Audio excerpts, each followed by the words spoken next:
You could roll Fireball, but I think he has the thing for it now. You know how it is. But, anyways, let us start the episode. I am this DM. We have our players here, and we have some watchers here. So let's see something. Let me get to rhythm. Let me play the village music. Okay, here we go.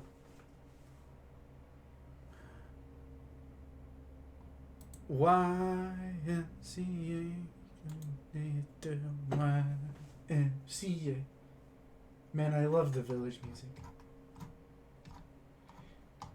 Anyways, where we last left off, the party managed to simultaneously fake an assault, kill a high political demon, send one of the player's sisters to the literal swamplands of death, accidentally said thank you old times, causing lots of favors to be owed. And now, as the party wakes for the morning, they see two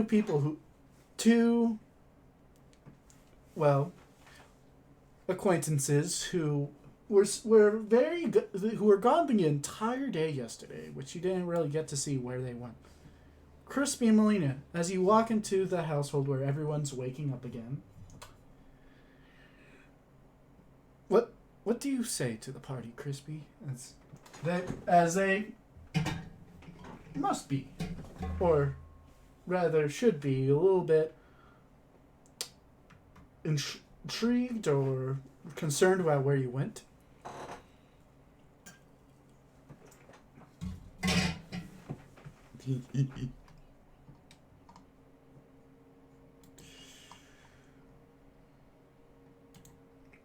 Everyone, Melina looks down at Crispy and says, "You know, dwarves do love balls, so could have worked." Carden looks at you and says, "Wow, cannot believe you. By who?"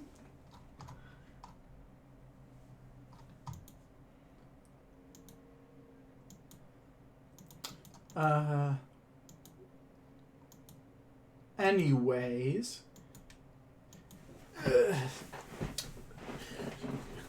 I wonder where Server and Ava are. They should be down here already. Ava. They are not. They are secluded in their room. Ava, what do you think they are doing?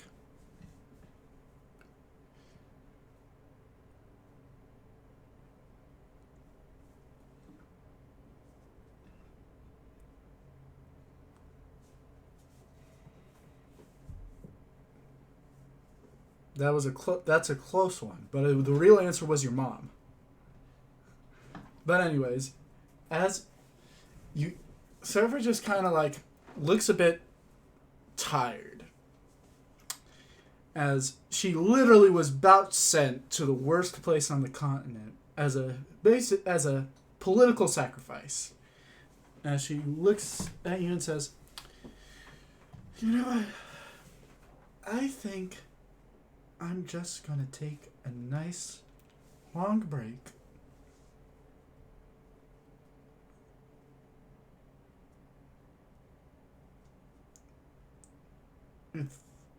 If I understand it, after this whole war is over, I think I'm going to find a nice little cottage, probably in the valley of somewhere, and probably rest there for anywhere between 50 and 450 years. Would you like to join me?" Mm-hmm.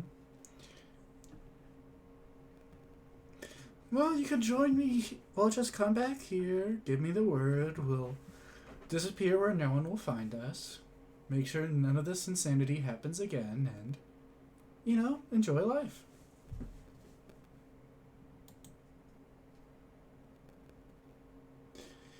But I feel like they want to talk to you again. Your employer? Was that how you would describe him?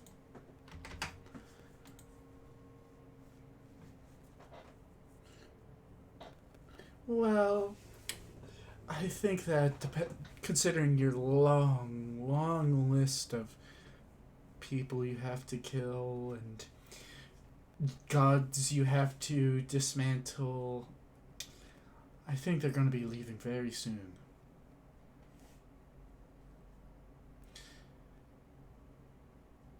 Hopefully not, considering you're on a deadline.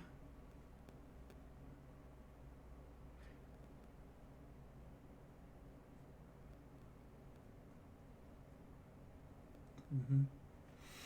Just keep yourself safe. And don't say this will be the last time.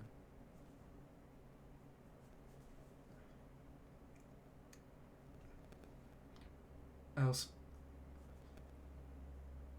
promise me.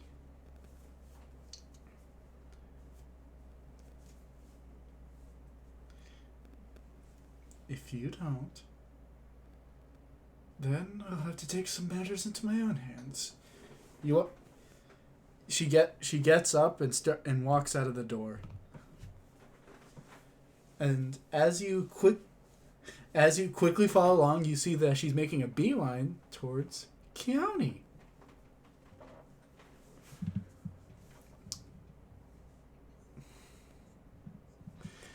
I owe you my life.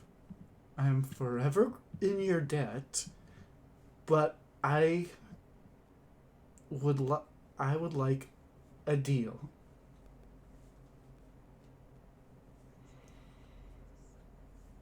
Yes, I know how the Fae works, and you're probably gonna screw me over a million times in the future, but I want a deal.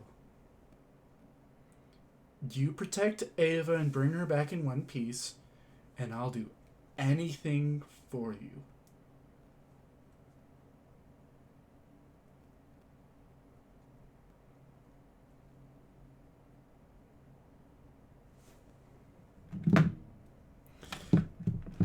You're literally killing gods and defying fate. I do not want to hear that.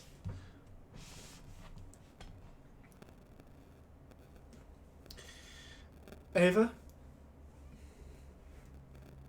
You may.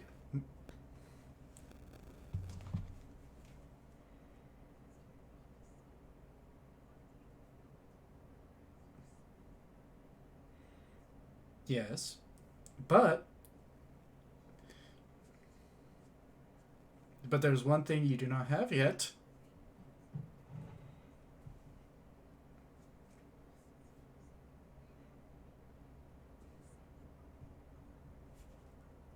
Mm-hmm.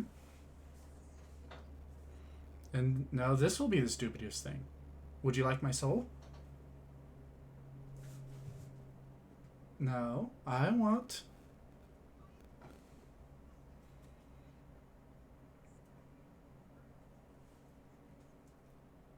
Carden kind of looks at this whole situation and says, you know, it's your choice, Keone, to acknowledge it. You can't just throw it away. Ask her for something small and insignificant and just say that the favor is done. The debt is over.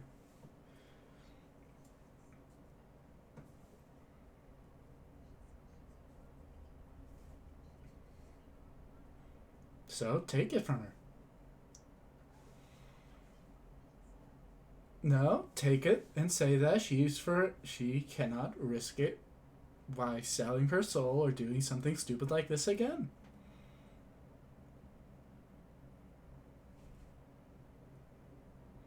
Yeah, you get to control every aspect of their living being and control that aspect of her. And so we can kill her and resurrect her soon enough. Oh, you just killed someone last night. What makes this dwarf do?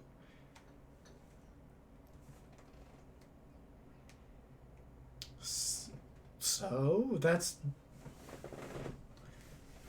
I mean, that is fair, but there's probably going to be a civil war here in a few days. Listen, listen. I'm just saying that we could just ignore this situation for now, but you know what? What do you mean? What does that magic force you to use the debts that she is owing you?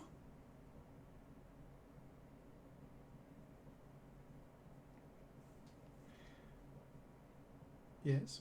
Yeah. Yes. Yes.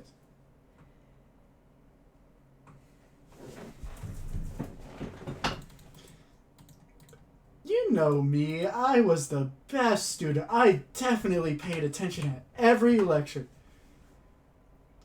Was there ever a school day where I wasn't drunk? Listen, huh?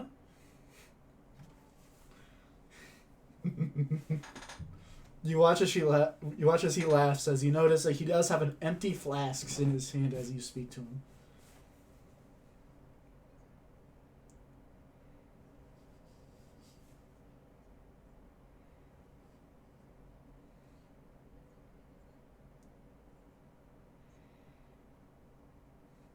Kaiden looks and says, "I don't know. You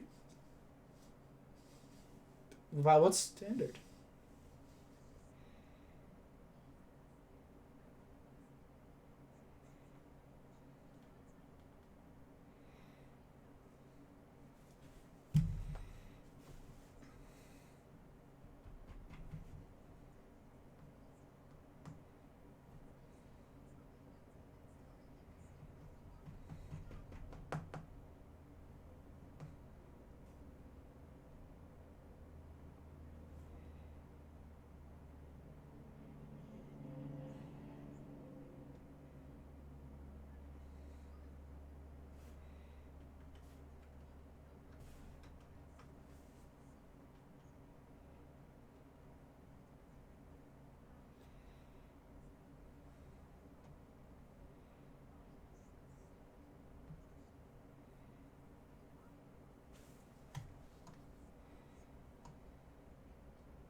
Does it count? Does it count to his grave though? What?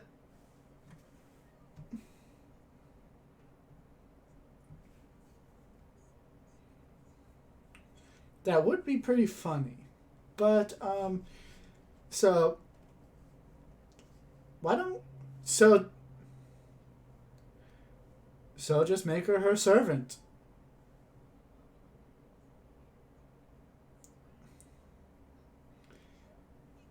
Come on, you can use an advisor or two. We already have three. Maybe we should collect some from all races. You know, have a gnomish advisor, have a Aarakocra advisor. Well, we already have Sleeve, so I guess he counts. But you watch as you stop him mid sip.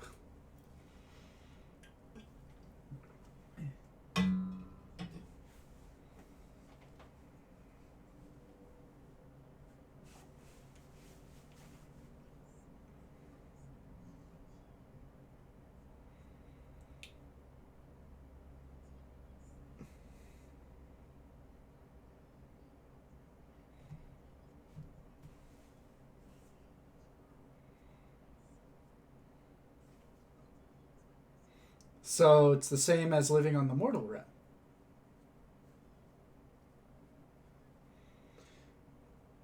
You have to admit, humans are at least on the same level of sneakiness as us.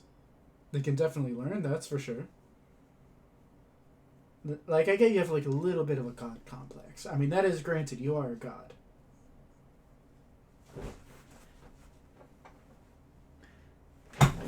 Ah.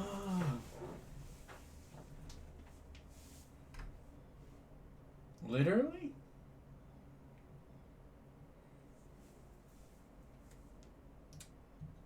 Gross. You watch as he takes another long sip. Well, I mean, they don't even wash their hands after utensils were invented. But anyways, the dwarf here is an exception. We'll just take her along with us, you know?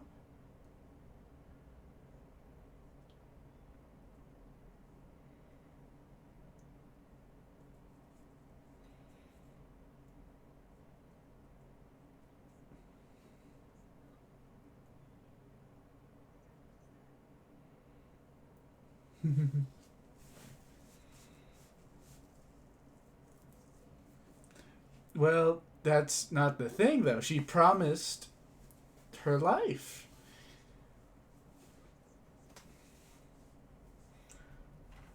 It's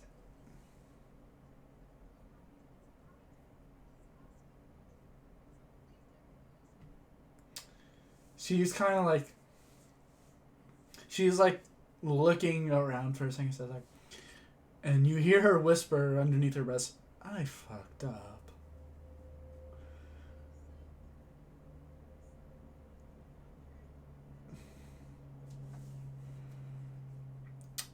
Well, to death do us part.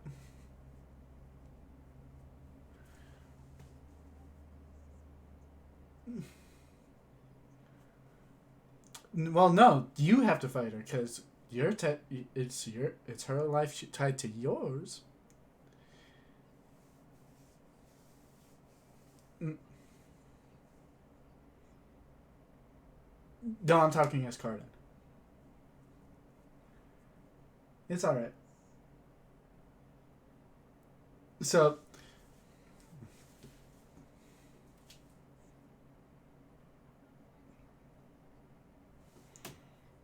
wait, so I can kill her?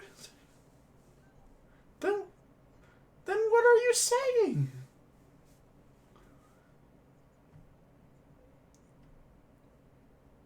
Oh, I cannot believe this.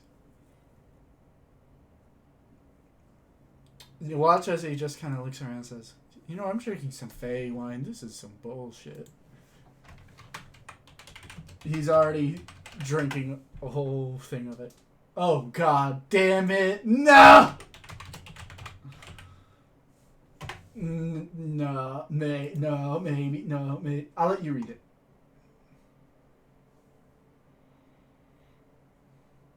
You ever seen Lex Luthor?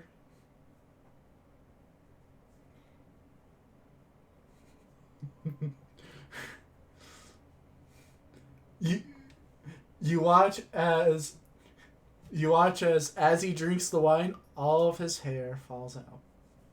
His eyebrows, his hair, his body hair, what little of it there is. All of it falls out as he kind of looks down at the hair on his clothes on the floor in his cup as he says, "Well, shit."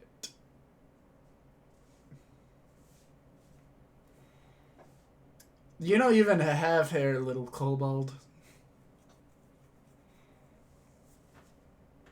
Or you always look stupid to begin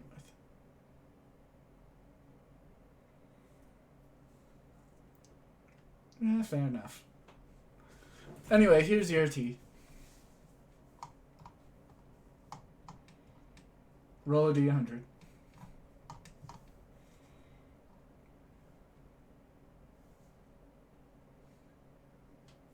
Play the sound effect.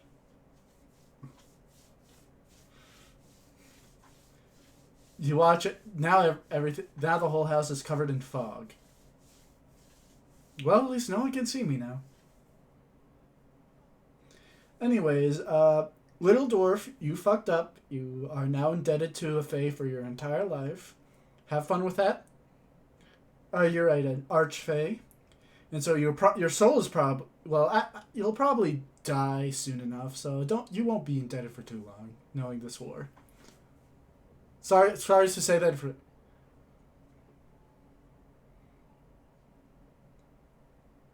Nah, well, I guess we'll figure it out. Well, why don't we take her on this journey? As soon as you almost die, she takes your place, and bada bing, bada boom, we're good. Well,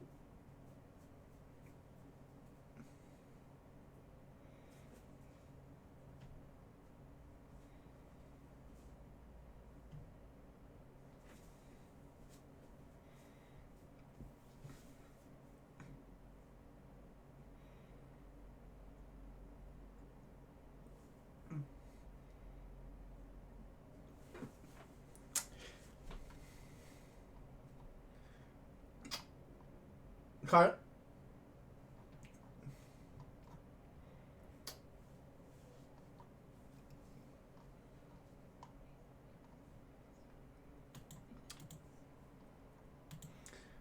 you watch as Sarva is going up the steps and says, "I'm just gonna go to bed. I have too much on my mind." Okay. Okay. Oh wait, but she blows a kiss to Ava and just disappears on the top of the steps.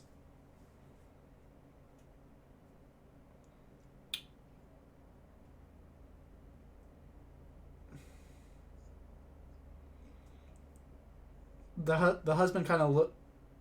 The husband is still like just feeling off his head and says, "Well, at least it's smooth."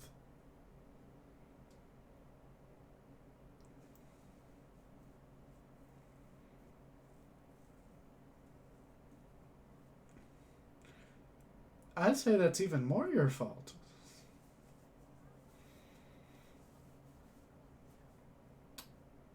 Well, I mean, you did look good doing it.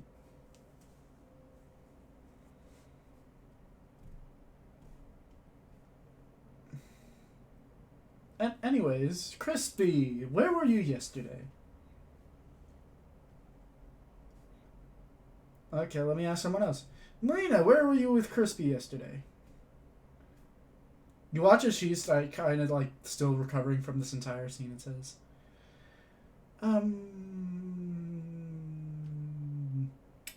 shopping?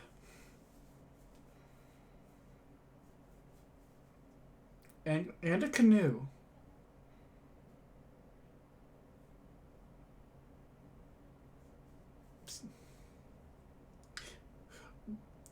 Well, aren't we going to the ocean? Yeah, because that's where the undead council is.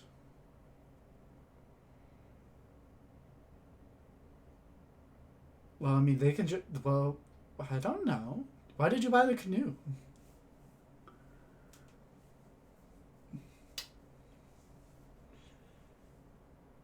I mean, you're. I mean, at least you said it.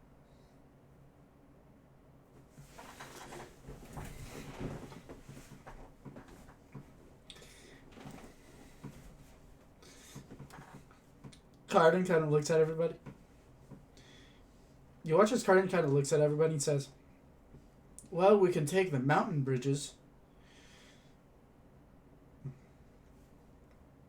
Well, the waters in the valleys, that alone would probably be like a week just to get down.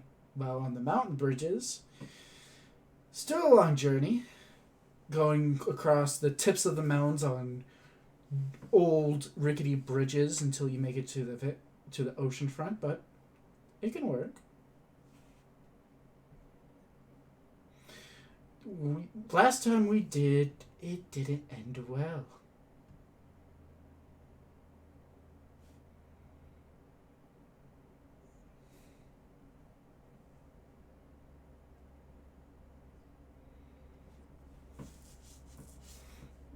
Okay.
Well, everything has gone wrong this morning.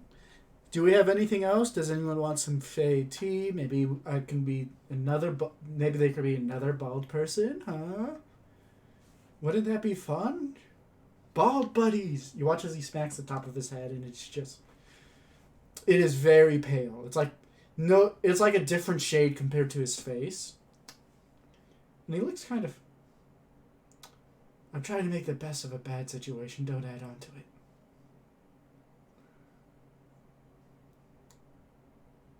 Oh, no. Well, I'm dead.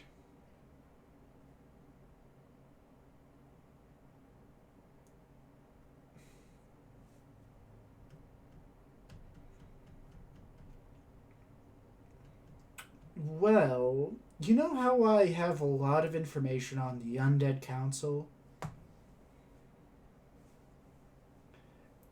Who do you think we're gonna meet?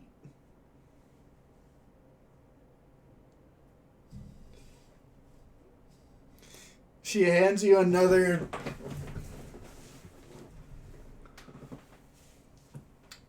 No.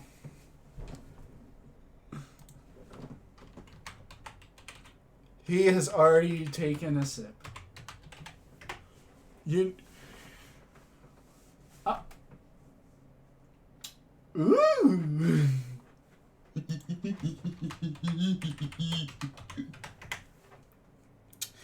You watch as two floating mushrooms appear and start screaming an incoherent gibberish and flying around, bumping into the walls.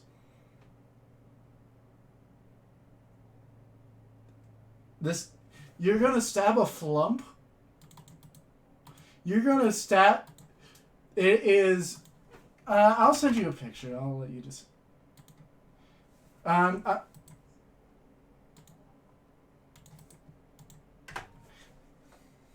Here you go.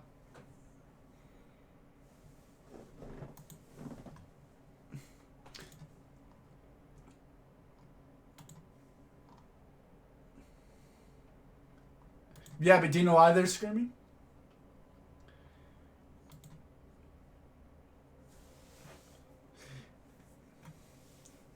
It is scared as they're both scared of Cardin, who's just sitting around watching them like bump into everything. Also, roll your D100. Well then, you watch the flumps get killed by Ava. Well, is this cute?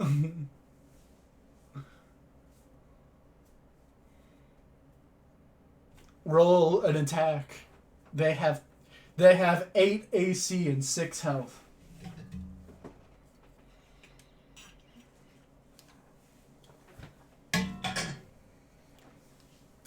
Yes.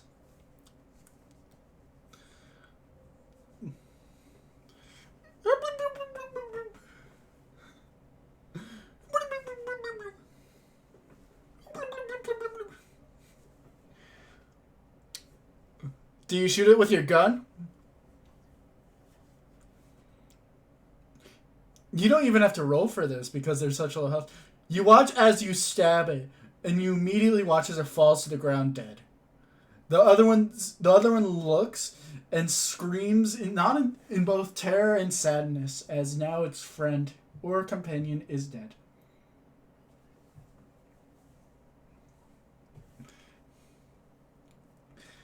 You watch as it revives, and after you revive it, a minute has passed, and they both disappear back to the Underdark.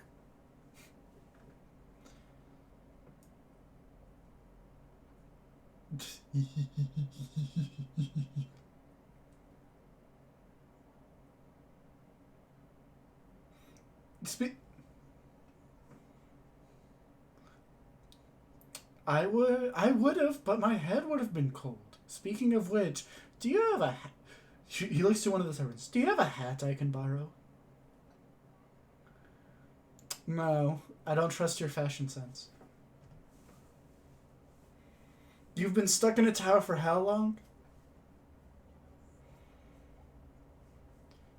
Yeah, but it's from your father's wardrobe. It's good, but it's a bit tacky. You have, but I think it's more I'm blinded by my own love. I'm sorry to say this. It hurts me just as much as I think it hurts you.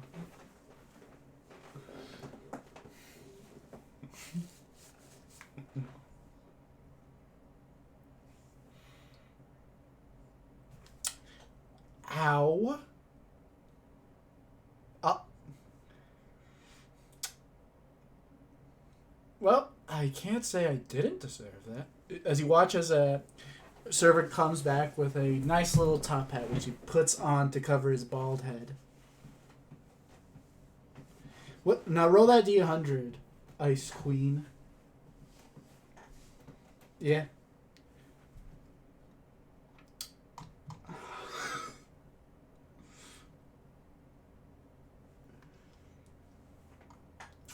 Yeah.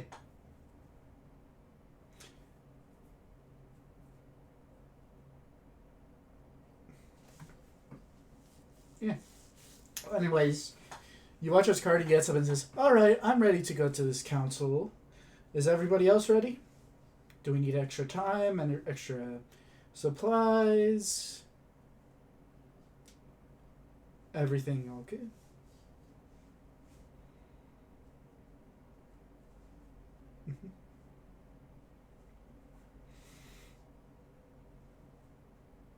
I think I'm good.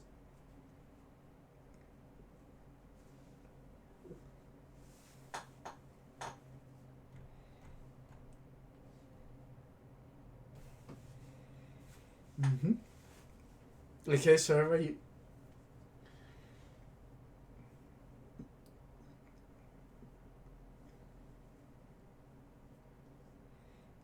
Oh, okay. And where do you? What window are you looking at, County?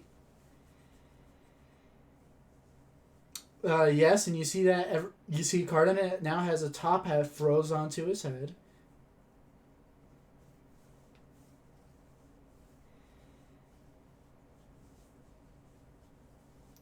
Oh, okay then. Also, so you want to buy a ring for Melina? Crispy? Okay, you can do that discreetly when y'all leave. And Ava, you go up to Serva's room, and the doors are closed.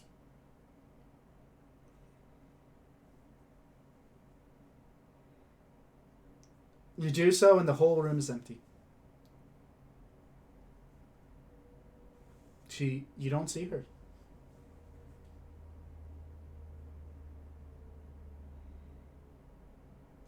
She's not there either.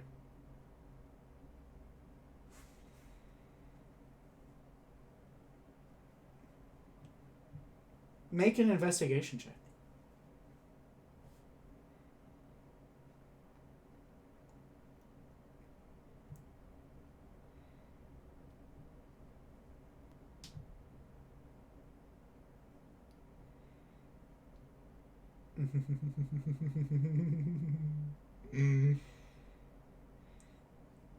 Oh,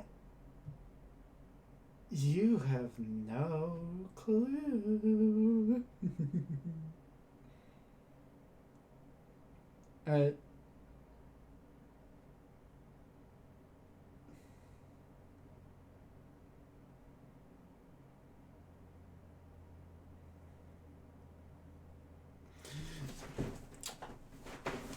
as you go to find the head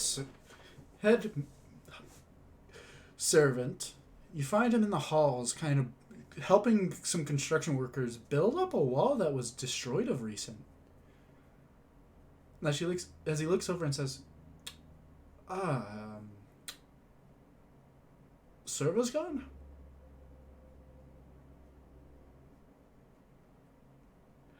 I don't know. You watch as he stops mid sentence and says, "Oh,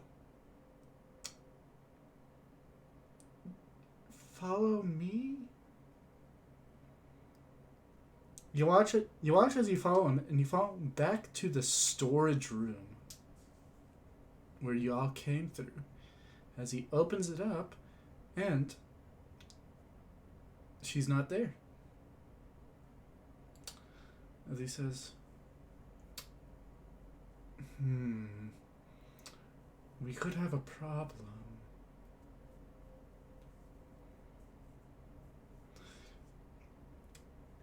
Where does that teleportation circle lead again?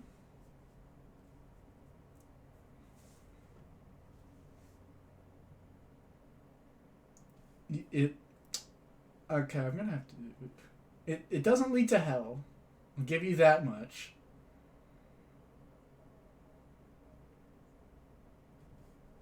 In the.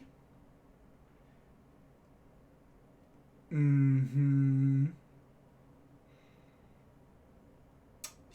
He looks at you like a with a look that seems like he is going to scream as he says, "This is going to be bad."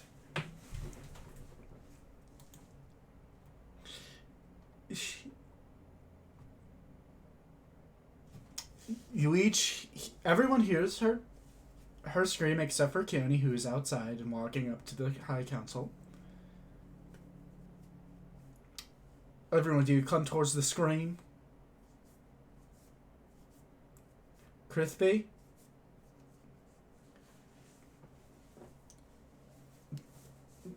Do you hear the big old scream? Yes, you do. Do you go towards it?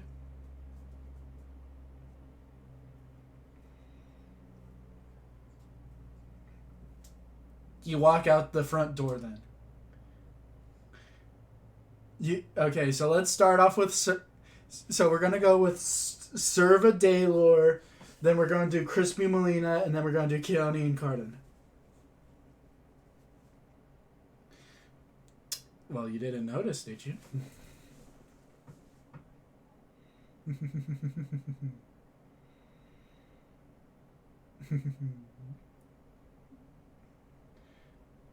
Thank you. I try. Anyways, you watch as okay, so Daylor, as you come and see, your friend is looking a bit more how you would say scared, as she is at the storage room with the head servant, as they both look to you and the head servant says, "We have a problem. I think, has your other compatriots left already?" Shit.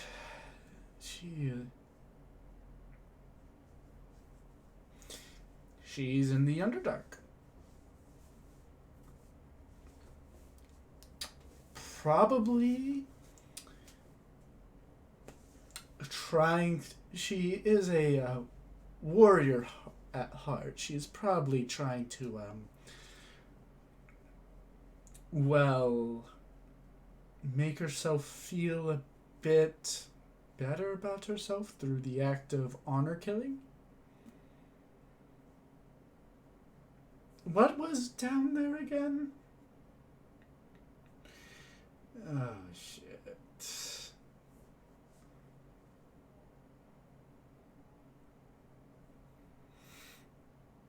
So...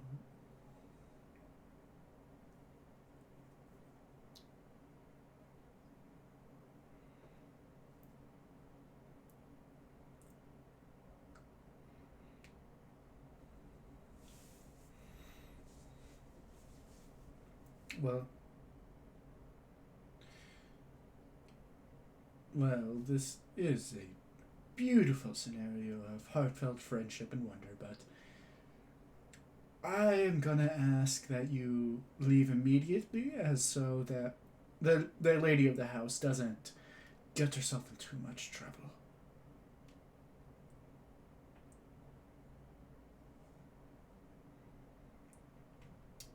As you each prepare your armor, you walk into the teleportation circle and activate it.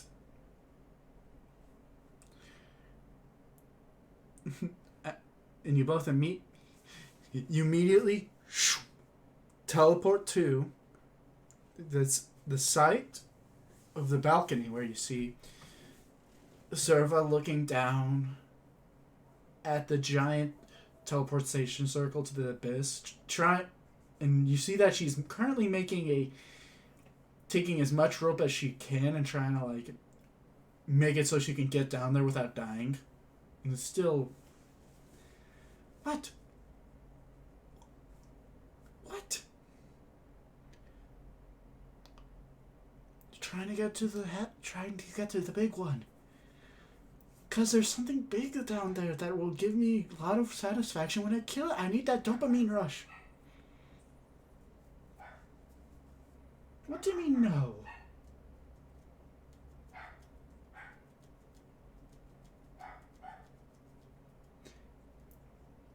Liz, I'll be... You watch as she, like, is currently going through a lot. And she's... as she says... I fuck up. As she puts her hands into her head and says, I always fuck these things up.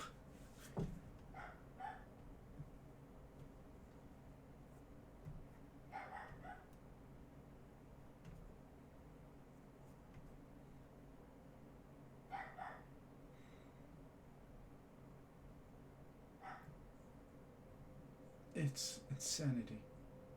It's insanity.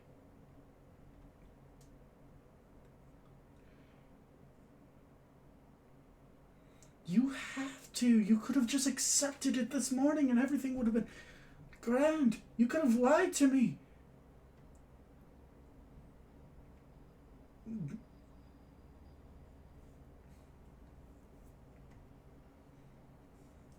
If...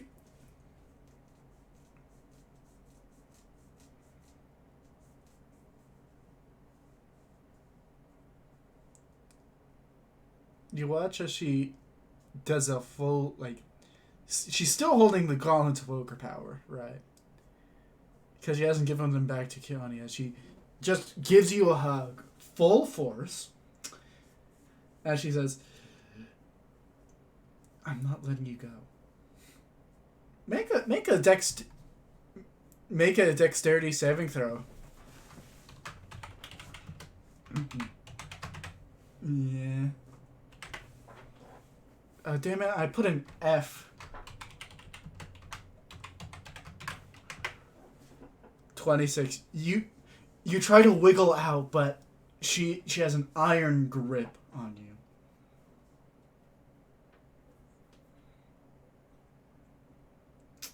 I'm not letting go of you.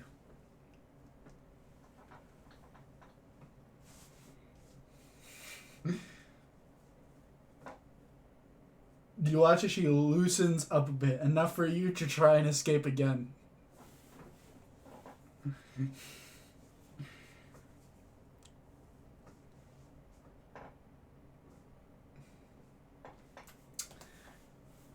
You watch as you still can't escape from her grip. She says, I'm not letting you die.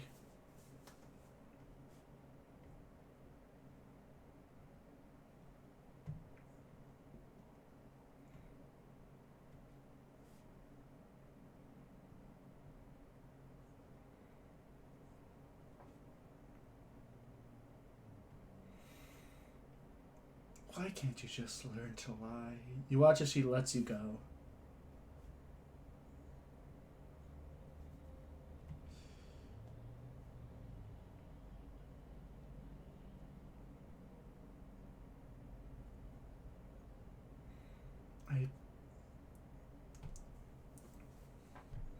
I thank you. You watch it as she looks a little bit... You watch as she is extraordinarily sad by the look on her face as she looks over and says, Taylor, take care of her, please. And if I understand it, you're going towards the ocean?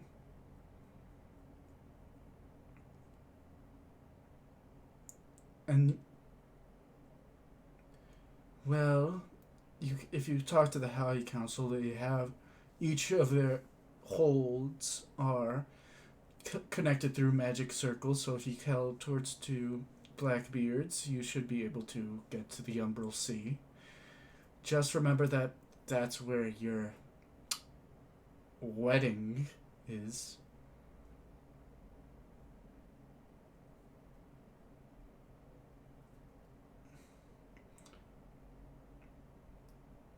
I feel like knowing how your family is, they're not gonna take no for an answer.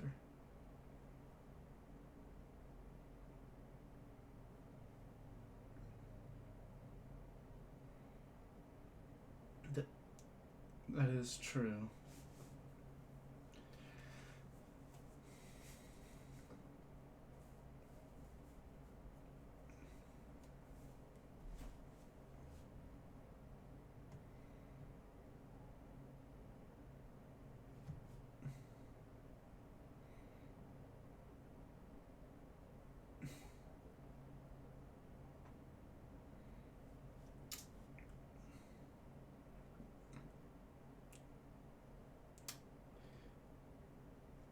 I'm not sure if I should be thankful or I should be a little bit hurt on your behalf.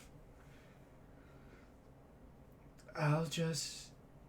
You watch as she just takes a deep breath, takes off the gauntlets of ogre powers. You see that she's completely fine and hands them to you and says, "You better get these back to the queen."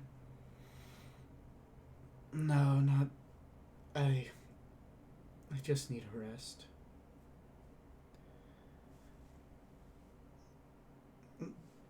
Fine. You watch as she sadly follows along as you get back into the magic circle. She's like a little duckling with her head down, just waddling along. As you each teleport out of there, you watch as the servant who's been just kind of like looking at notes turns around and says, "Oh, you got her back. And without any scrapes. That's better than what I have done." I, yeah, it's just more evidence lying around. They heard about what happened that last night. I don't know who leaked the information. Should have been typed. The general public? Who would? The government probably has some spies in each household. I'll just clean it up.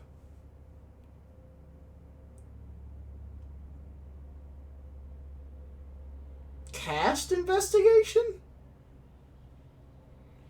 Well, what are you investigating?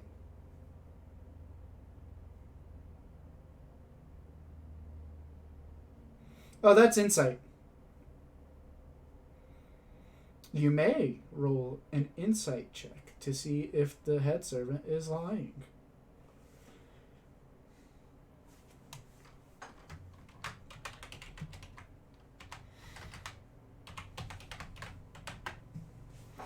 No, of course it's not the butler. You see his face is completely still. You can't take any hints of him lying at all.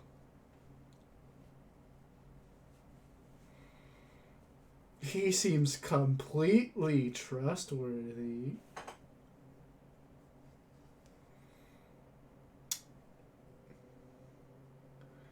As you watch as the head butler continues writing down more stuff as he says, I'm very, very happy you're back. You know? And, Ava and Daylor, you've each gotten a letter?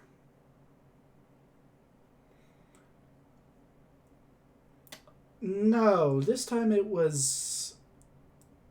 Well, you watch as the, he hands you two quote unquote letters as you see that they're not encased in paper or parchment, they're encased in bones.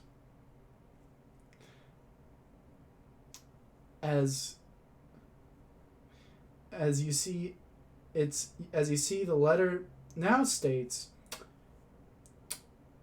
once you reach the water and enter the blissful fog, you will come to us.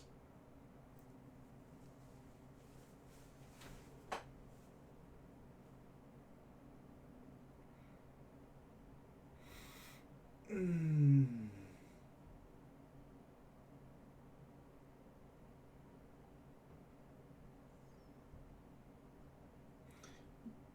He's at the High Council.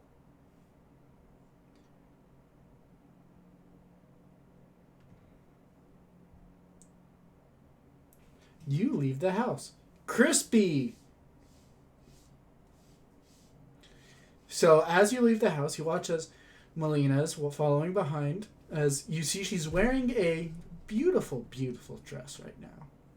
As she scoops you up and puts you on her shoulders as she says, Come on, let's do a repeat of yesterday before we have to eventually deal with more bullshit.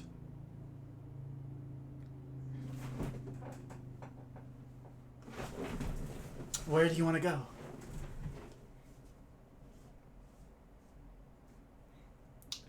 She immediately stops.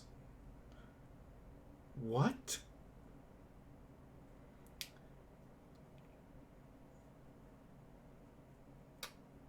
He look. You know what an amulet is?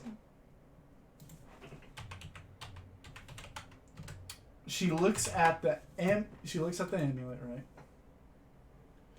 And where are you wearing it?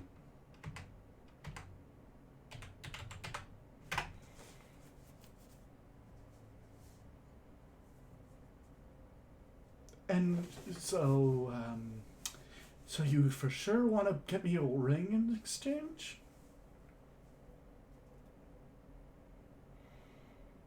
Don't look. Just pretend I didn't say anything, okay? And you watch as she immediately goes, and she's not going at her normal speed. She's walking a bit faster for some reason. You don't know why. Why would they bury any rush?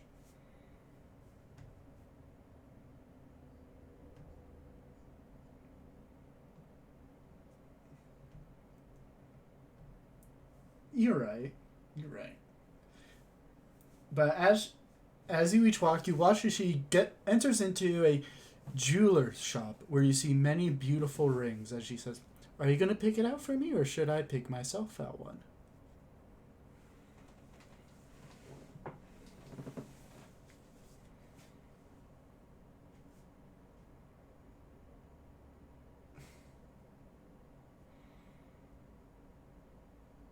I see. My favorite JoJo's power. Nice rings at a modest price. Yes, you can. You can certainly try. you find an actually beautiful one that fits not only her aesthetic but her herself. A white ivory ring with engravings of draconic, which says for forever, and written in a not only draconic but a silver dragon dialect of draconic. And you see at the very center is a beautiful crystal perfect ring, and it's being sold at half off. What a steal.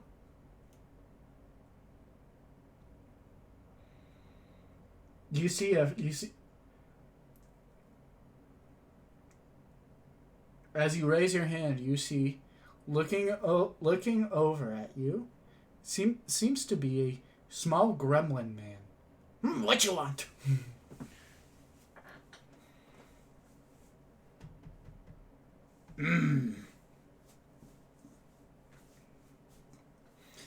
What's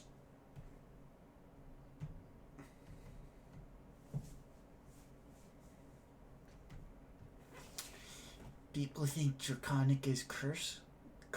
No curse. It just technically, if you think the ring is a curse, I think it's more so of a society, how you view a societal norm. But it's the writing just says like forever and always. It's like sappy love shit.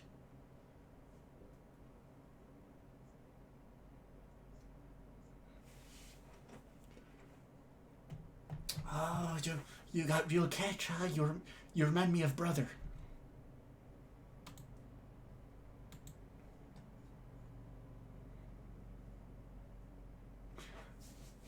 Life works mysterious ways.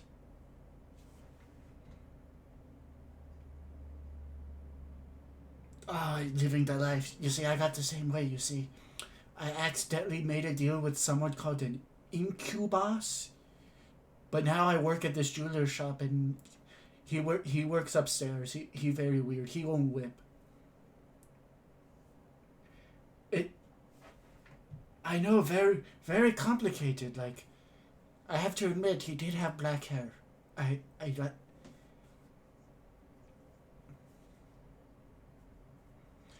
I don't know. Well, I don't really fight. Well, technically, I fight demons, but I don't fight back. It's a very weird thing. I think it's called BDBB.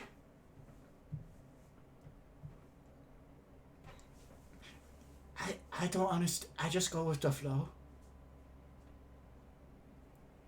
The, people like to call me the green boy of Jeremiah Street, but you can call me Robert. Green boy Robert. Well, for you, usually right now it's half off, so it's only 400. But for you, I give you special discount. Special discount. 398. I know, right? Yes. Good deal, very good. Cheap too, but don't tell a woman that. She hate that.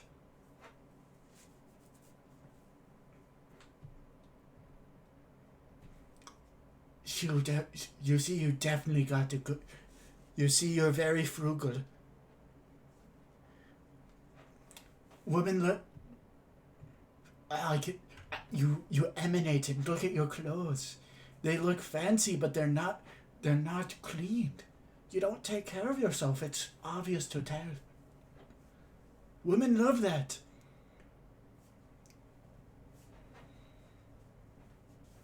Honestly, it's like having a free maid.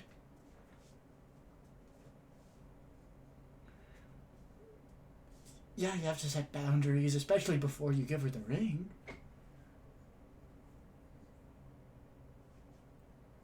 Did you set?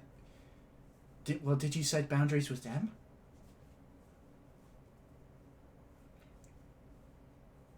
Yeah, but you have to think it's like societal. Yeah, but it's like societal norms. Maybe it's in her society. That's how they show different aspects of their relationship.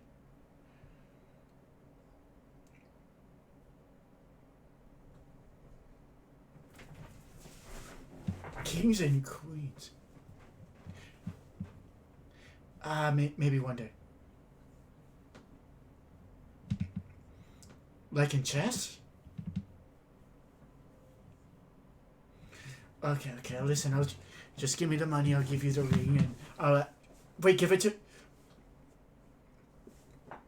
I thought it was something that they store gold in, but it's actually like something weird. Yeah, yeah. Same here. It's sometimes they call it dragon chest, which I think I see you already have. He points over to the dragon lady. Dragon chest, you know? Yeah. I Okay. You wait. Do it discreetly, and I'll make a big deal about it.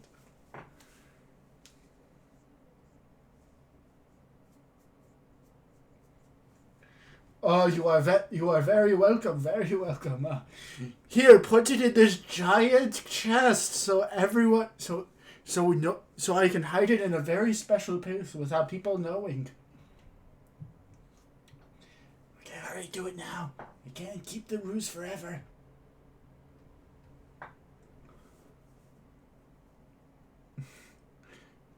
And you put in 398.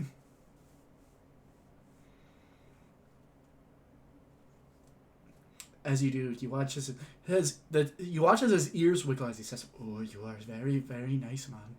As he takes out the ring and puts it in your hand. He says, "Also, I think the thing is you have to get on one knee to give it to him. It's very weird custom they have here."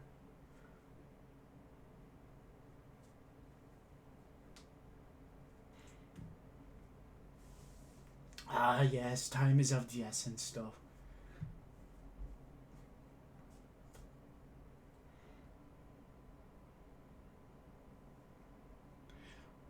You watch it, she looks and it's like, "Oh, wonderful! It looks beautiful."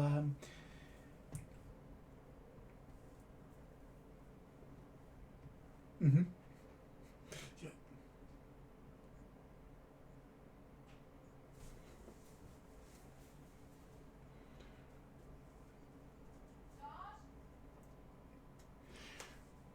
You watch as the whole. You watch as everyone goes silent, and Melina, she covers her face for a second, says, and then puts her hand down for you to put it onto her.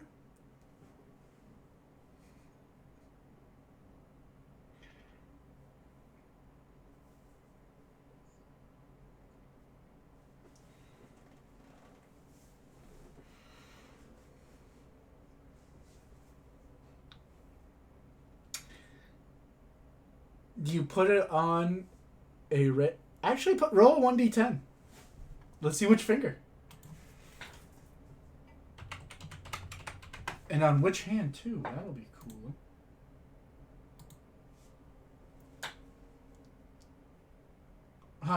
You put it on her left hand pinky as she does this chuckle as everyone starts to clap, and you don't know why, as she looks at it and starts laughing, then takes it off and puts it on her ring finger.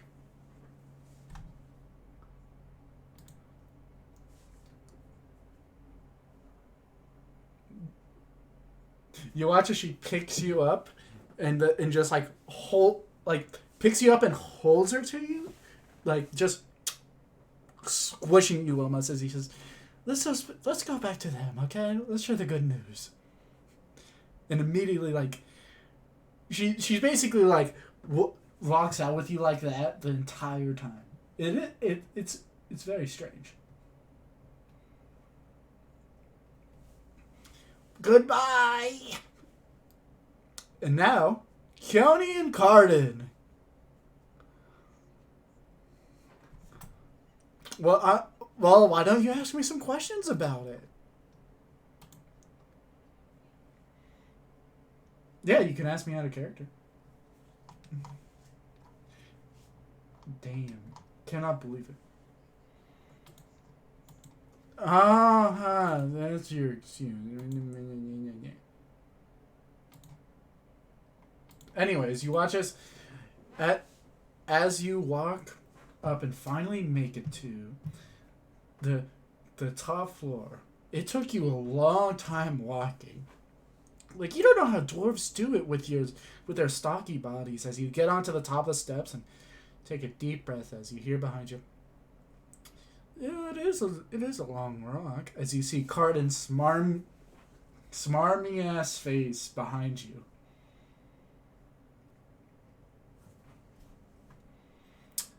He's only like a feet or two.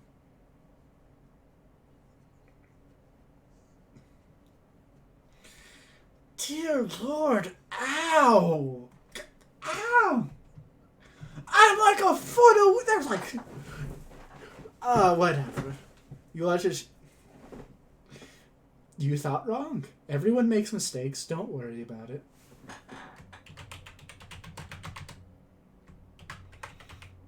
As we've seen at the keep with the lady selling her soul to you. Yeah.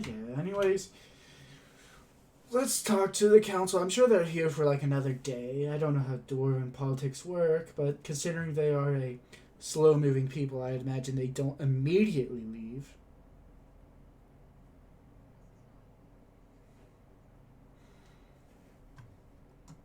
But that's what makes it fun. Well, don't act like you have higher standards than me. That's why I'm your mentor. Which is why when we get back to the Feywild, I'm going to teach you exactly what the different colors mean, so that when you wear them into the politics room, you don't get called a common whore.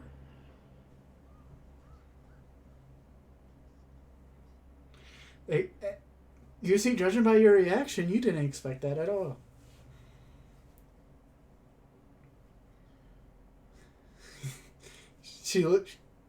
I'll give you a hint. Anything dark color, and they'll mistake you for a prostitute.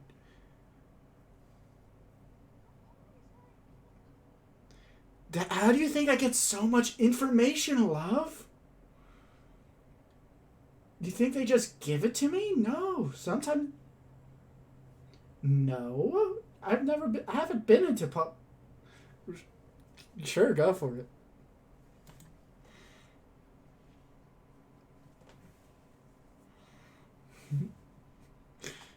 Let's see here. Are you rolling? Okay, there it is.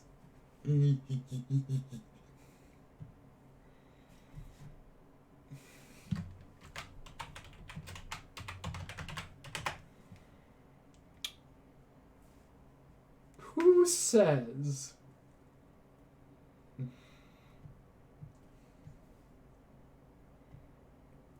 He does the same thing to you and says, I'll change my colors, don't worry. Yeah, that's why. That can work. Yeah, he can't lie, though. Yeah, he can't lie. So why did you roll an insight?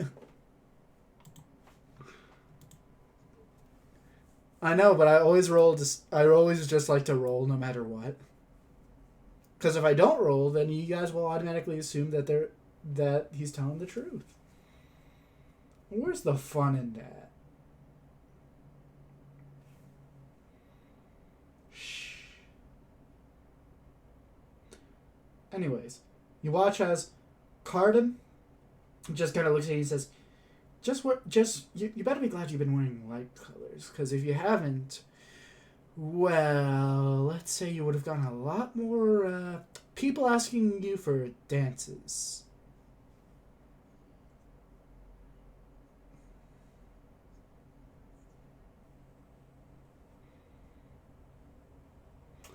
Yeah, you see, that's why there were so many people staring at you and me the first time.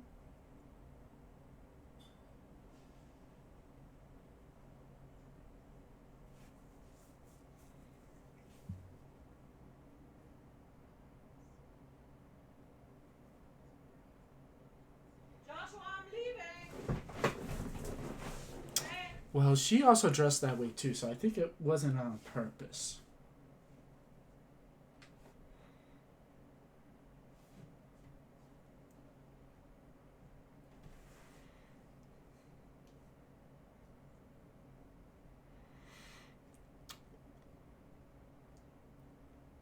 His face kind of like morphs a bit as he goes into a more contemplative stage. He says, "Well, I just assumed it was the human culture affecting you. I mean, have you seen them? They're like fruit flies." What do you mean? Don't me. You watch it. You guys have been bickering, and you finally make it into the giant castle. As you had, there was like weird. It was like a waiting line.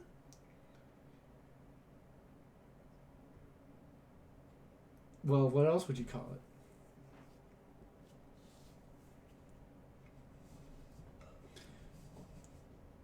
Either you know what? I'm not gonna read too deep into that. As you guys finally make it in, you see that everything is still cleaned up. As you do hear behind the doors a lot of arguing. As he says, "You see, my assumption was right. They are arguing." Yeah, but you don't have to say it so rudely.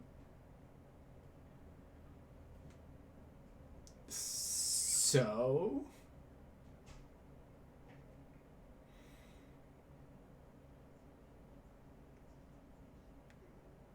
I'm wearing a top hat. Don't you dare. No. As you see the Goliath servant looking at you a bit confused as he says, "Come back to talk to the council?"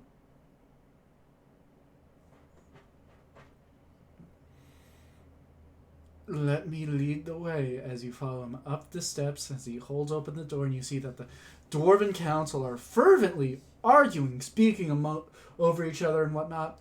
about who gets to become the next lord.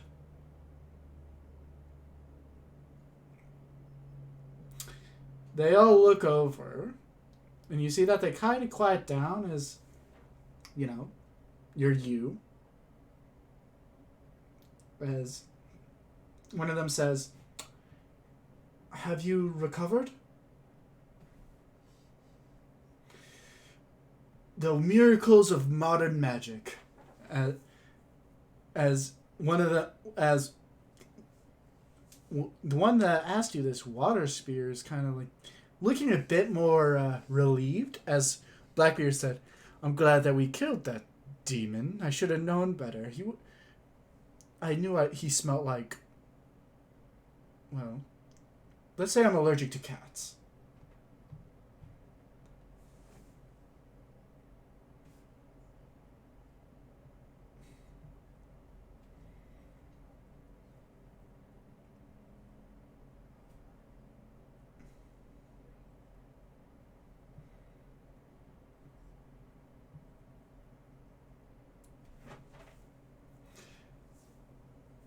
Incantation of charm? Is that how you dwarves put it? As the Cardinal kind of turns his head to you, and says, "I'm sorry, she's still under... She, despite her healing, she's still suffering from blood loss." As the dwarves immediately go, "Ah."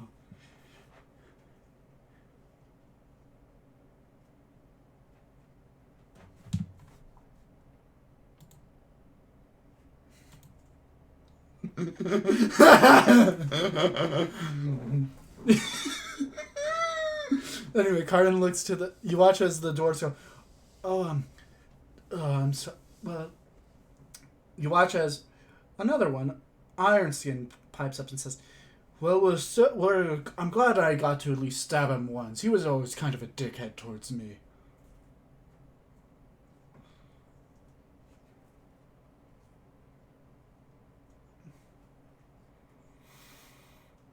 Cardin speaks up and says, So we have to ask, what is the council's next move, so to speak?"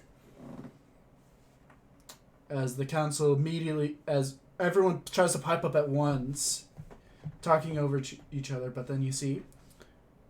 Hold on, let me make sure I get the name right. Well, let me continue first. As Blood Axe yells, "We're trying to find out who should be the next leader of our coalition." They all just slowly blink at you.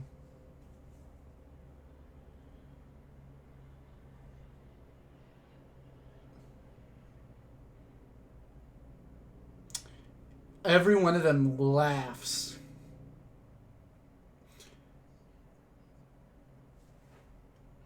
As everyone dies down after realizing they must have slighted you in some way. All except for Blackbeard, who says, "You saw her sweating like a mule. She couldn't..."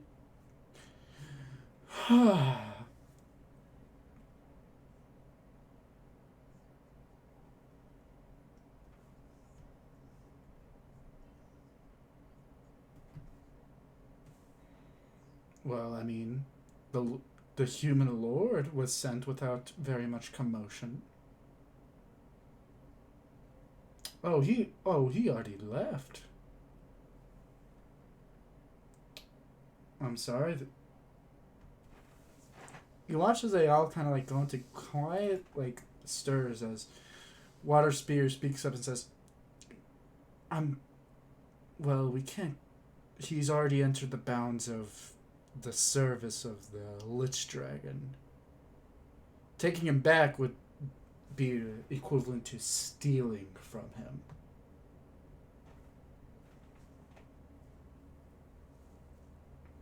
That'll be up to him to accept.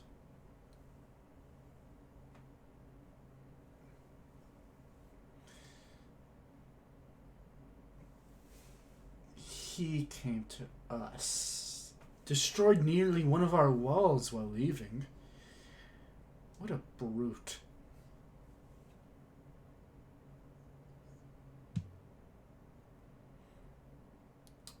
He thinks himself to be God, so I don't think we should. Well, I don't think we could even try and talk to him. Though we can try and though we can try and talk to his ambassador.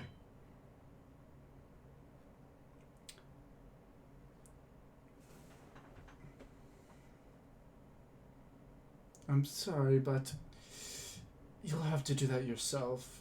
He once was a prince. How do you say it in the common tongue? Hector? Something along those lines. Yeah, the human prince? Yes, he.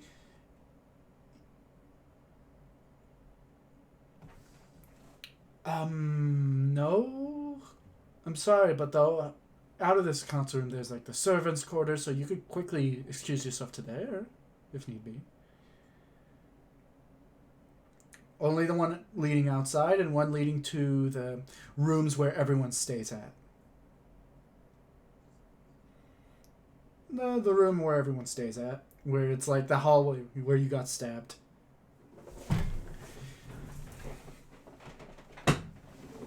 Okay. And what would you like to do?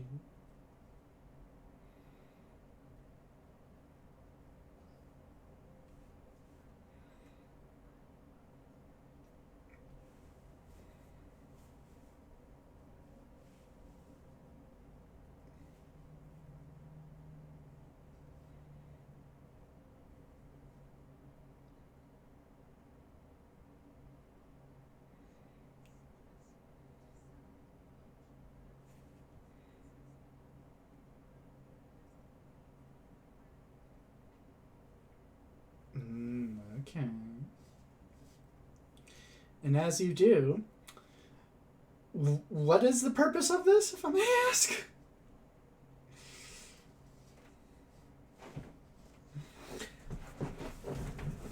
Oh, you do that. It as you come back, you watch as the council members are looking around and they're saying, we could definitely alert him that you want to talk. He's with his what? Okay.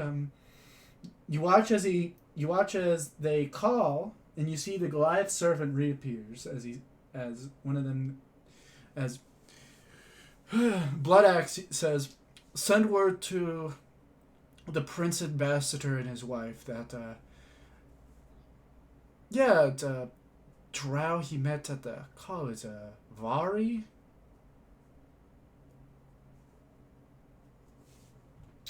This was you watch as they all like are kind of like still like talking amongst each other as he continues saying, yeah, they've been horribly sweet. It's like a punch in the face. Like they represent such an evil monster, and yet they are horrendously sweet. It drives me mad.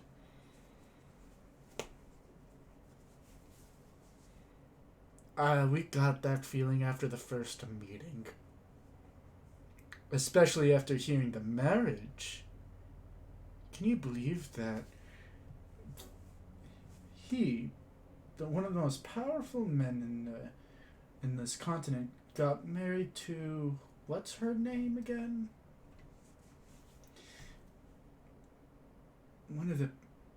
No, not her, the father of that man, Hector's father, the Kaiser or something. He got married off to that really strange dragon folk. Very eerie. They're still over there in the capital, in his kingdom. Now combined with Kobara, I think they're going to do a whole full frontal assault on the entire continent soon enough.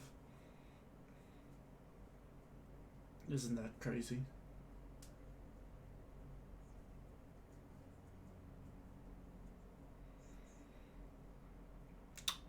Do you watch as all of their eyebrows go up and as they each say, "For me?" and then kind of stare at each other like, "You fuckers." Oh! Really? How sweet.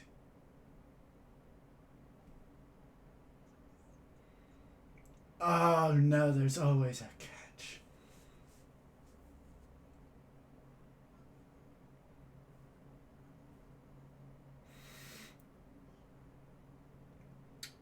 Huh. You are a queen.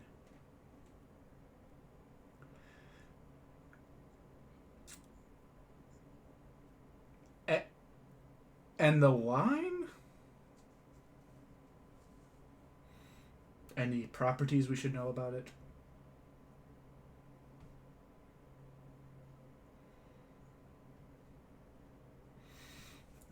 I haven't had chocolate in a long while.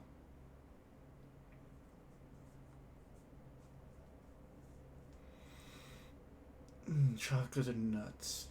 As you see Blackbeard kind of looking down as he says,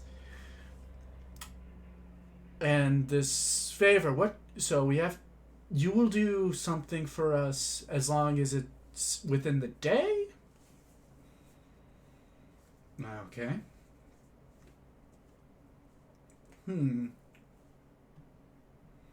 Alright then. Well, I'll go first, of course. I would like the favor. You watch as Iron Skin and Water Spear say, "As do I." While the others, which would be Braveheart and Blood Axe, they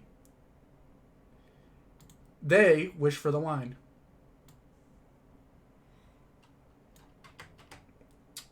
Out of character. This is the Fey wine you're giving them? You watch as they each get it, and they each immediately drink it. Only a sip. Oh, God. Okay, let's see here. Oh, fuck! You fucker! You did this! Liberal! Okay, let's go for the other one. Okay, 99. You watch as Water Spear just... Wait, no, not Water... You watch as Braveheart take this because... This is really good wine. I'll save this for later. 38 is... Again? You motherfucker.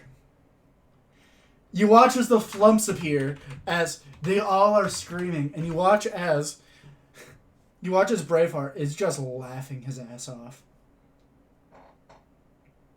And then, three of them appear, and then you see that it is. You watch as his beautiful, beautiful beard, Blood Axe's beautiful, beautiful beard, gets turned into chicken feathers. He had to roll twice. And then, you watch as he grows to the size of a regular person. As he looks down and says, You monster. You turned me into a freak. A while?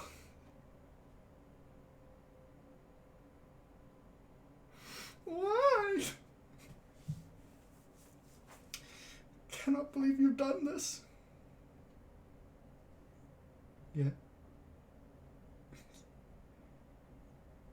For each subsequent roll. Oh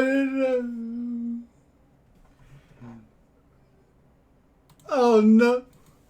You watch as now I have to roll 8 more times. Okay, let's see what he gets. God damn it! Okay, let's go through this again. You watch as he has a third eye appear on his forehead. he you watch as he's covered in grease.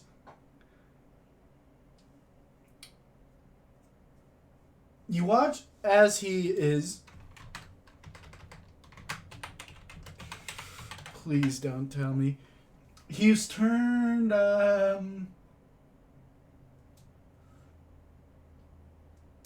visibly older. Wait, no, yeah, visibly older by 4 years, which isn't a lot in Draconic. He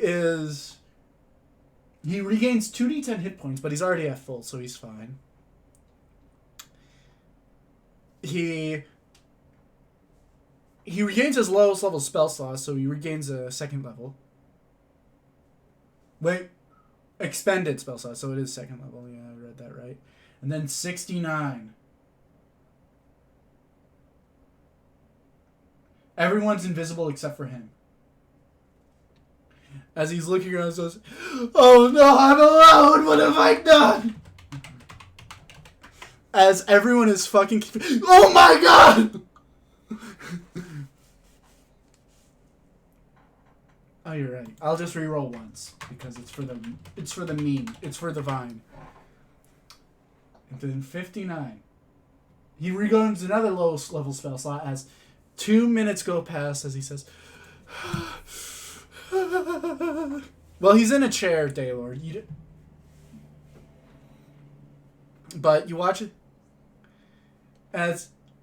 you watch as he's crying. He sips his fey tea and he immediately sneezes, getting chicken feathers on everybody. As his beautiful beard returns. And he's still a size larger. I think that's a permanent thing.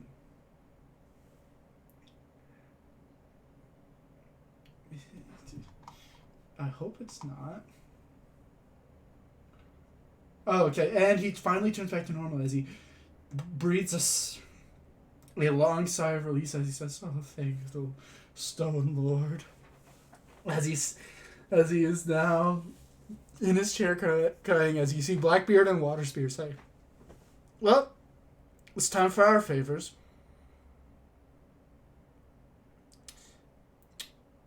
Waterspear goes first as he says, "I wish for you to sign a treaty that recognizes my territory, the Kingdom of the Vishrasi, as your staunch ally."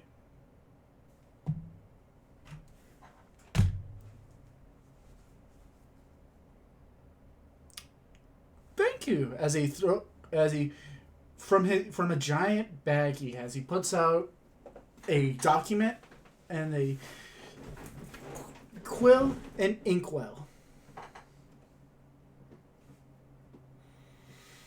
The document reads that you recognize the sovereign nation of the Sea Elves. You are a staunch ally of the Sea Elves, and they'll treat you with propriety and justice. And as long as you live, and as long as they live, not including the people of the nation, not just you as a person, you must protect them in wars, and they'll protect you as well. As he says, "Is this terms of agreement fair?"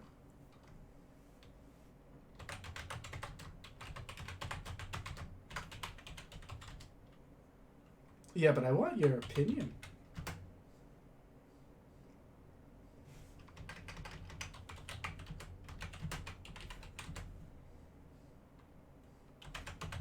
Alright, that's good. Sign away then.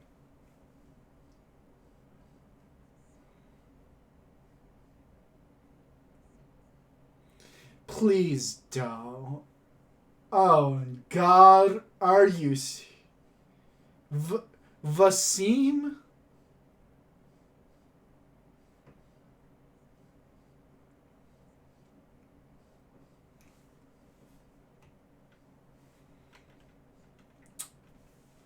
Oh, he asked for you to sign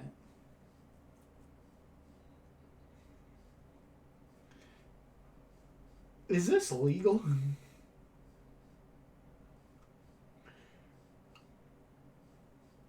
Fine.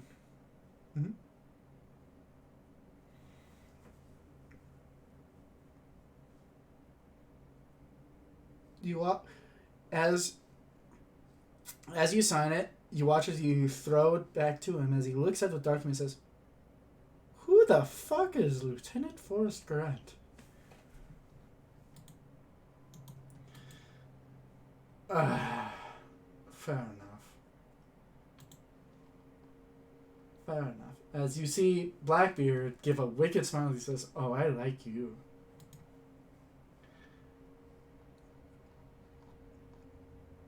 I can tell. Well, my turn, is it not? I just wish for you to say something simple. That it just repeat after me.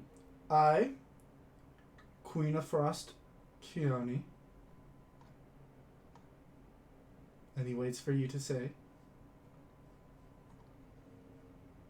No, you have to repeat with me.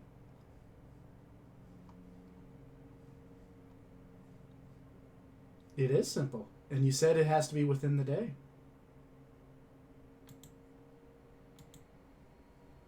Oh, you're not going to do this to me, are you? Wow. I said repeat after. I just wanted you to say that you will go along the 7 seas and make sure that no one dishonors my name.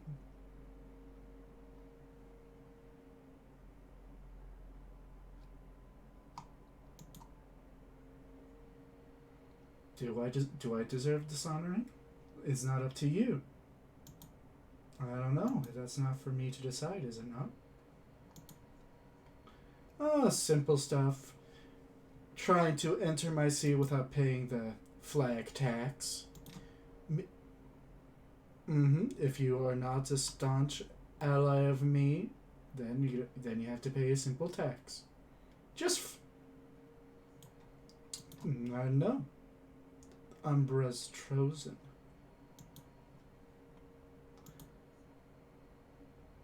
Who?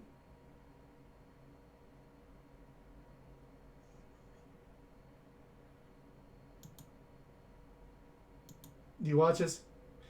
Well, I don't really care. Just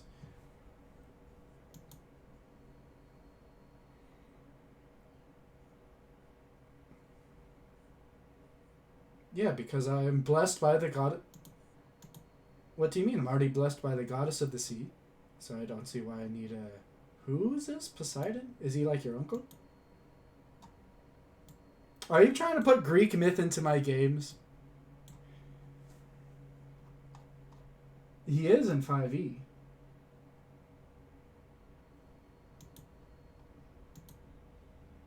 As he looks at you, he says, "But anyways, just make sure no one disrespects my name." What do you mean? This is my favorite. No, they're not. And stop trying to bullshit out of everybody here. You nearly killed Bloodaxe. What has he ever done to you? Laugh? Yeah, you did. You gave him wine. You know, you are making it very hard to make it seem likable.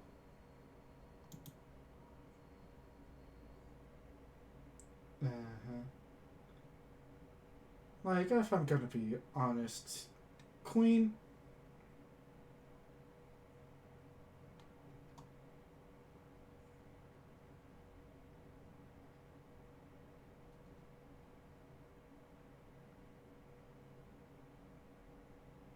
So you're asking us to actively give up our lordship to a lesser noble because you feel like we disrespected her in your eyes.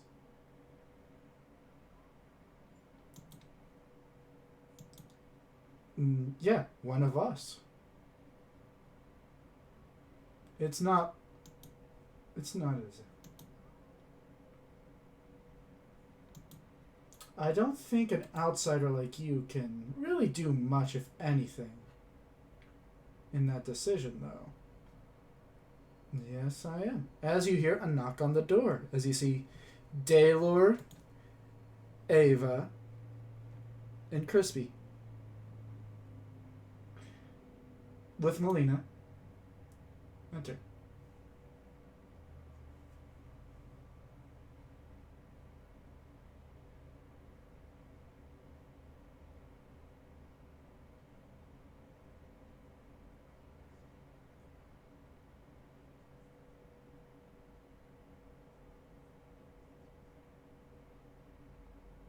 Hmm. You watch as they each kind of like talk amongst themselves. As Blackbeard pipes up once again as he asks, "Why do you care about her so much?"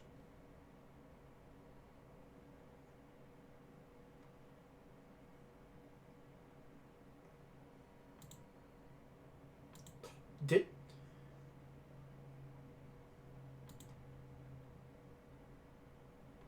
if I may be so honest, bringing you here didn't really help. You just got stabbed. I think that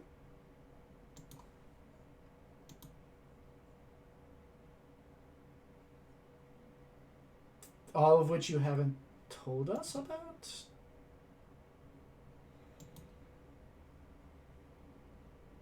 You watch as all of them are kind of just looking at you as if you're just stupid.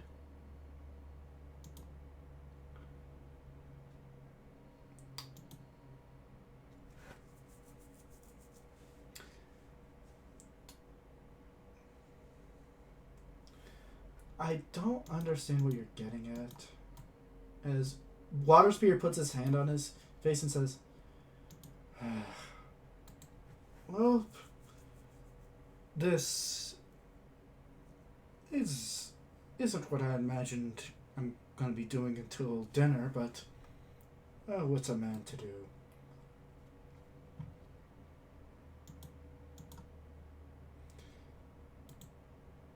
You, what, if may I ask you to be honest with us? No tricks of the tongue, no sidelining your question.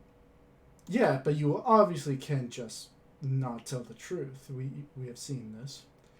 How much do you know about politics in general? Not dwarvish politics, just politics. Okay, so you don't know a lot.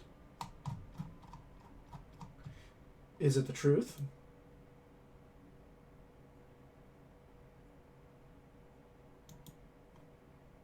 Explain them.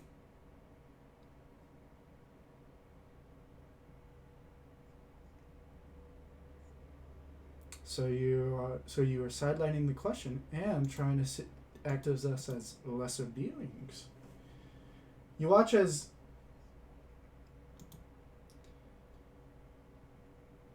Carden kind of like looks to you and says, "I think this group is a harder nut to crack if you're gonna compare it to acorns."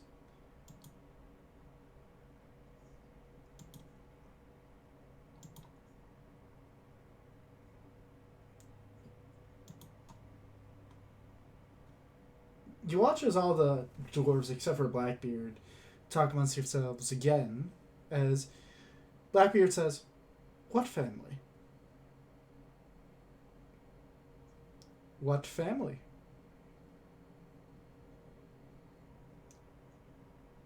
Yeah, who? Who is her family? Who is her family?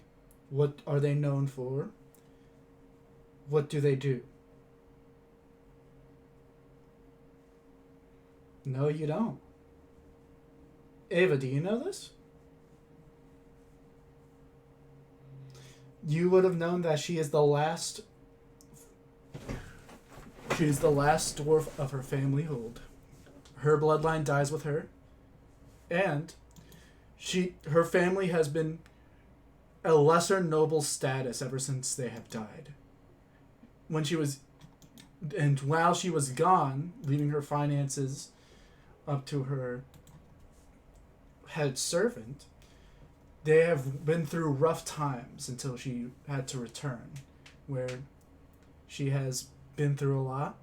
She has finally got them back up to a stable place, but through black market dealings, as they used to use their network of caravans and their own honorable name, which has been now stained due to the illegal means of which they had to re-procure their wealth.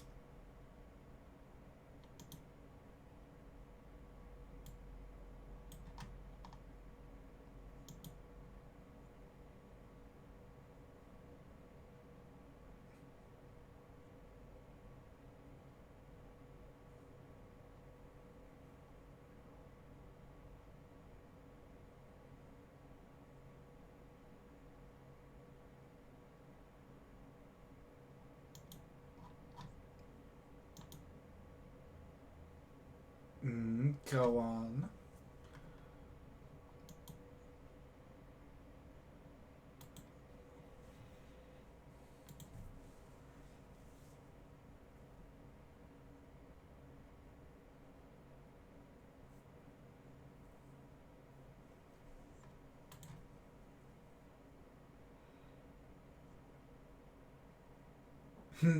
You watch as a small chuckle emits from the table as Ironskin speaks up and says, "Before you continue, who are you?"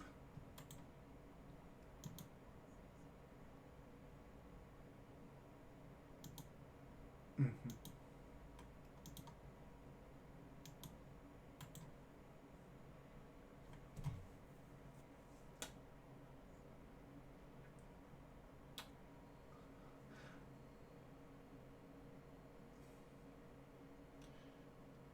You watch as Blackbeard's tongue clicks as he says, "Hold on." Oh, this is all the more interesting. The one you watch as his finger points over to Daylor and says, "And if I am to be correct, that's Daylor, your husband to be."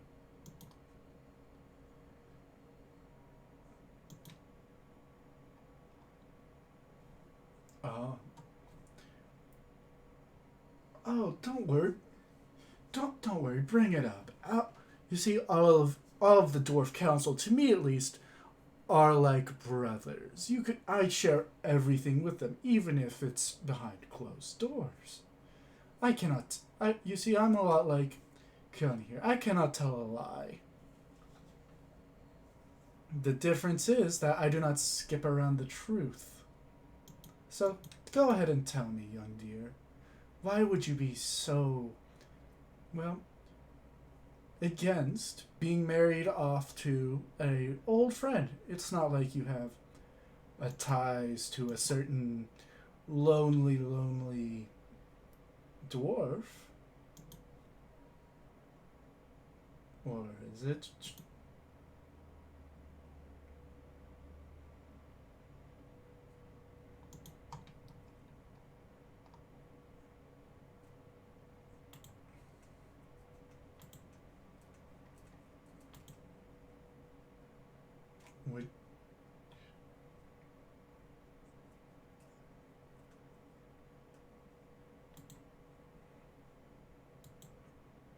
Would you watch as each of them talk amongst themselves again, and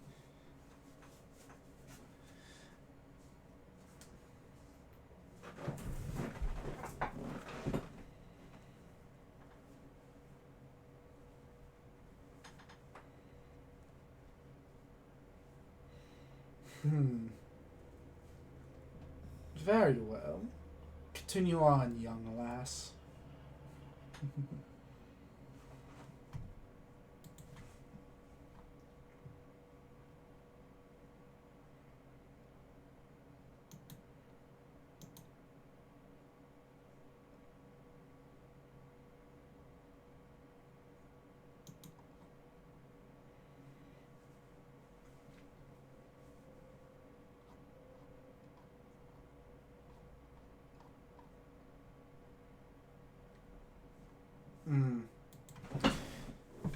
You could say that.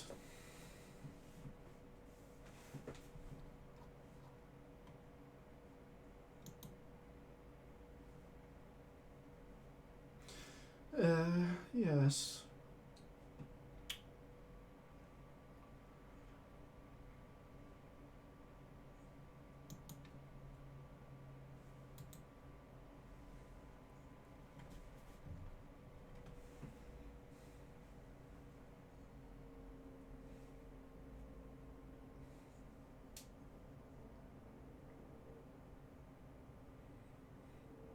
You are. We know the terms of the deal, Lady Keone, but I feel as though, although you have, in some ways, helped us, it was towards your own end. It was an even deal. So I do not see the reason of us owing.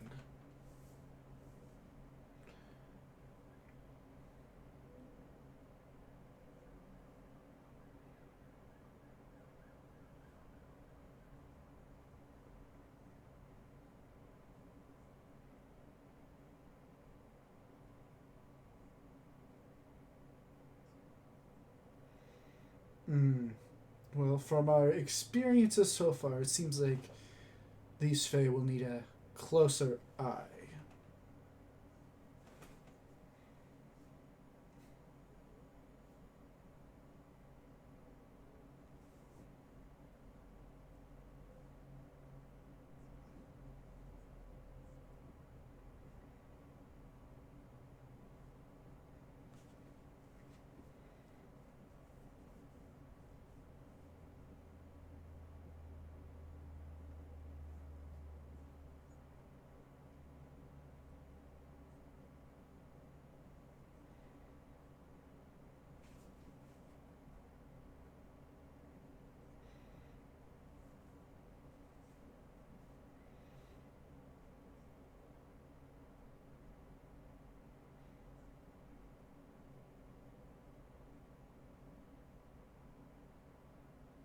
Hmm. You watch as they all kind of look at each other, as they say, "Well said." Wilderspear speaks up. I was in a similar state as your own, as well, not you, more of Sarva's. But I don't know. We do not know, or rather, we have seen her flaws. She is not impenetrable. She has been corrupt. She has been shown to be under the influence of corrupt, although that could be shown as a well-meaning strength to survive under any influence. The matter of corruption stays the mind, especially one such known.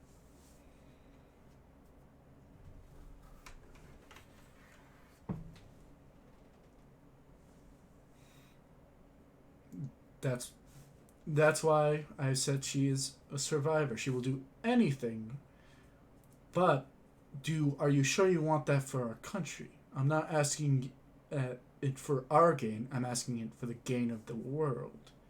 As do you truly believe that if after this entire event, do you think she could survive a potential war under that mindset?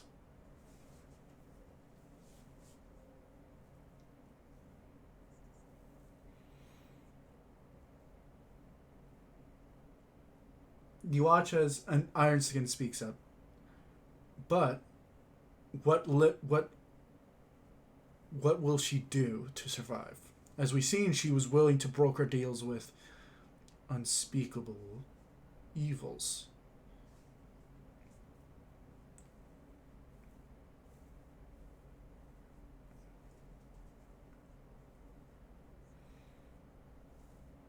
And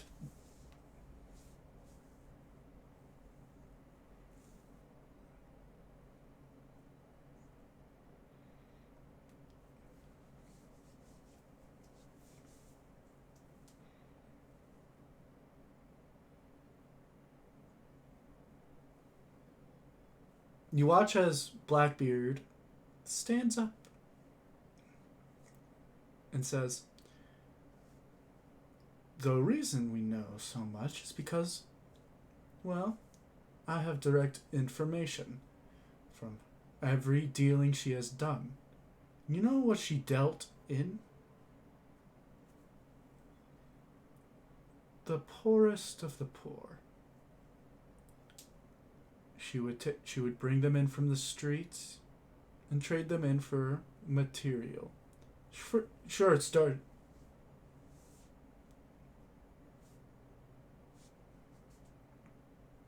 You watch as he opens up a bag and puts down about 50 papers. Each of these are detailed receipts of material, money, and other goods exchanged for what is, we can only assume is, well, not assume, rather.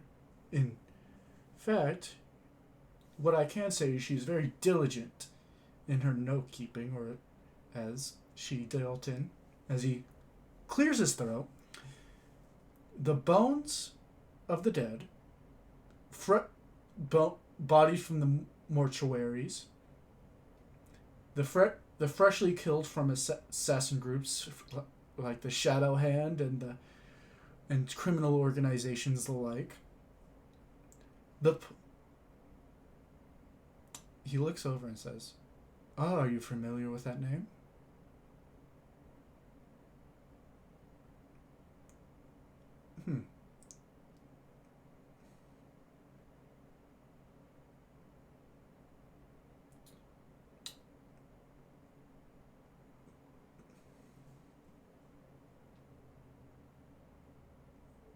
The one who had to make sure that her house survived.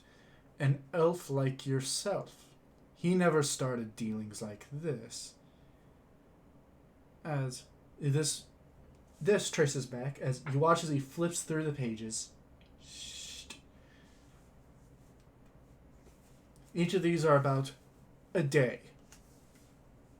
50 days of work with these. Of course. Can you read Dwarvish?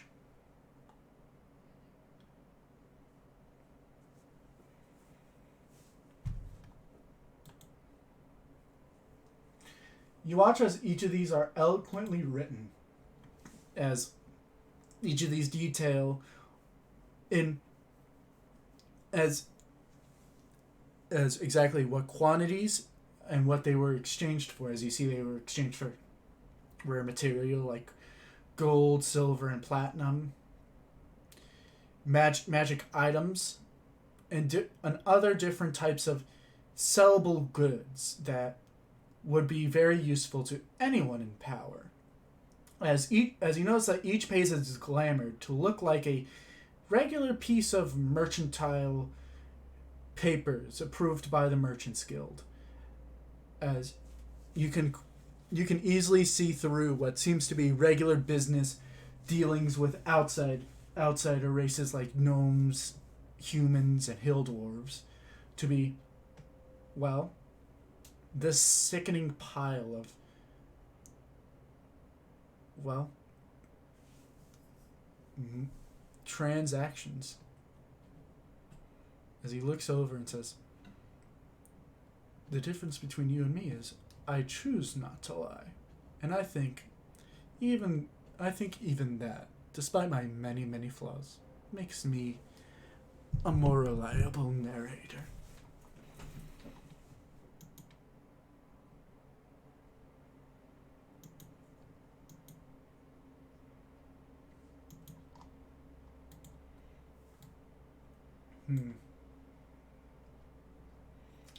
Oh, don't worry. That's only, you haven't even went up the entire hill. Just remember that the truth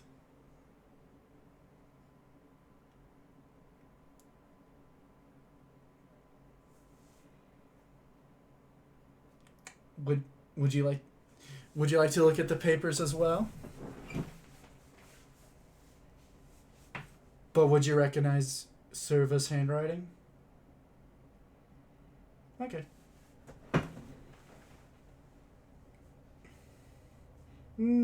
Roll an investigation.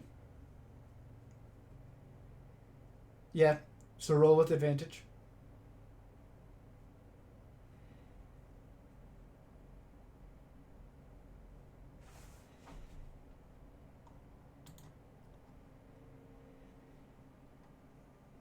Nah, you don't know. It looks official enough.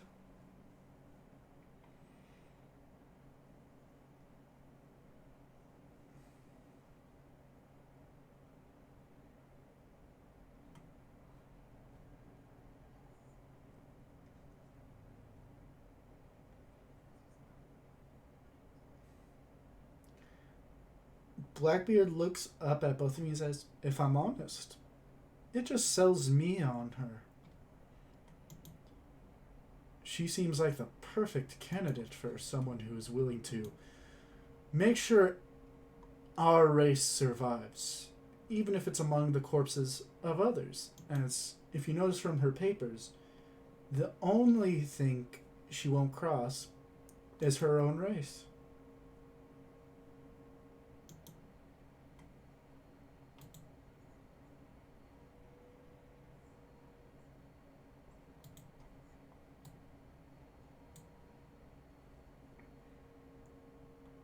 You watch as the others hear that. Kind of turn to you, staring at you for a good moment as Bloodaxe says, linked?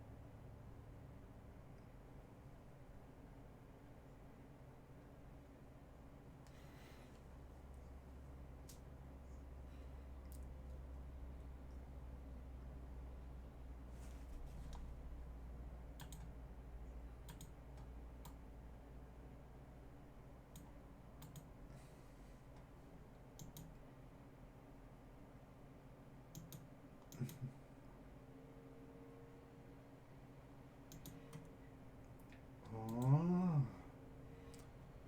So the line will truly end.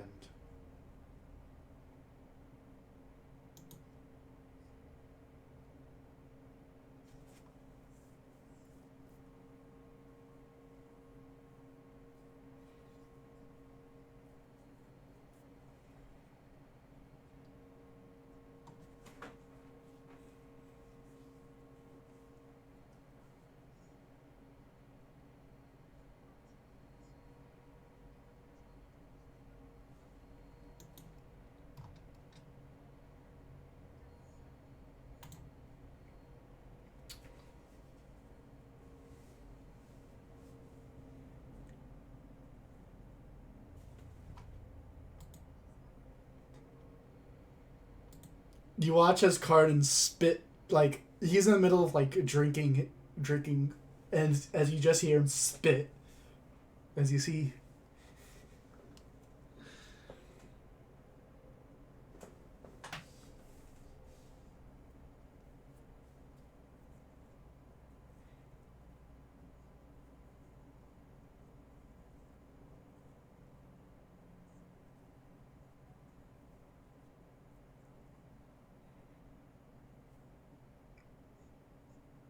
Cardin is looking at you, and you see his face has soured as after you said no one marries for love.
Well, now, this has been an interesting confrontation, but do you have anything else to bring up? Hmm. Oh, after.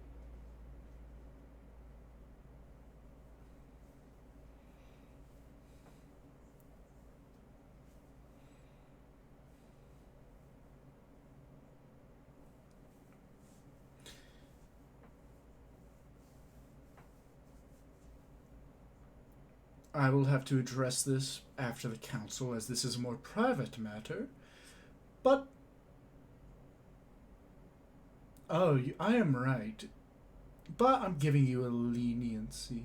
Would you like to forego this warning?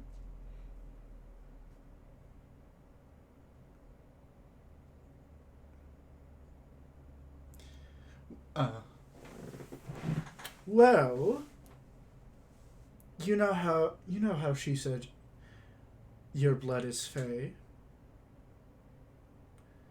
Your Do you believe your parents are elves?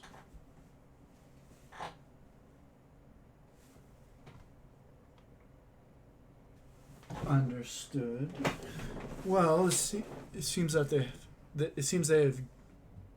they seem to have gained more of their fey-like magic as of recent. Yes, they seem to be more. What do you call them? The Eldron?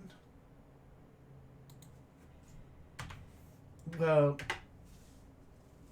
they. Well, I do not know how your family has done it.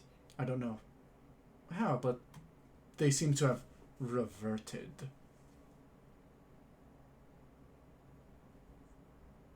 And so I made a deal.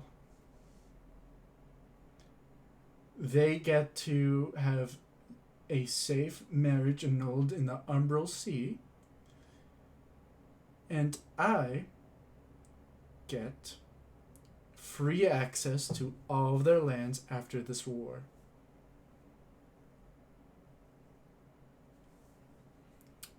Well, you see, there is a special thing about the Umbral Sea. Marriages annulled on there are protected by the the goddess Umbral herself.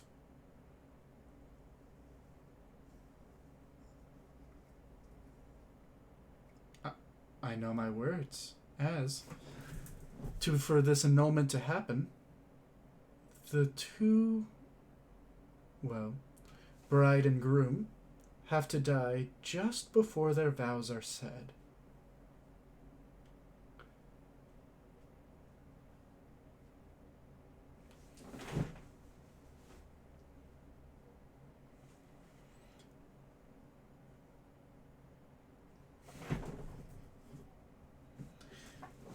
You see, once once the marriage is annulled, she will appear.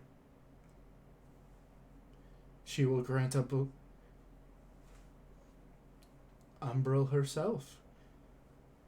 She will appear and she will grant a simple audience.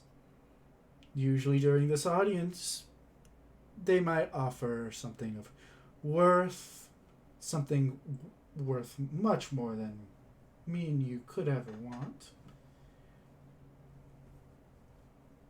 Something that, well, can guarantee protection for all of eternity, making them nigh untouchable, especially on the open sea.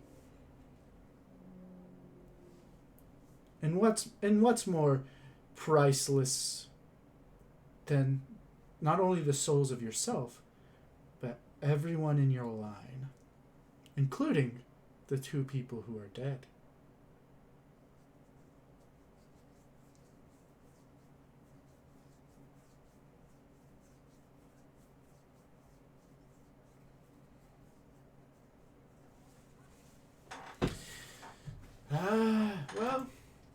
If you want to, we can make a deal on our own behalf. You see, I am an avid worshipper of Umbral, and I know she hates these deals more than anything. But this deal would have to be made.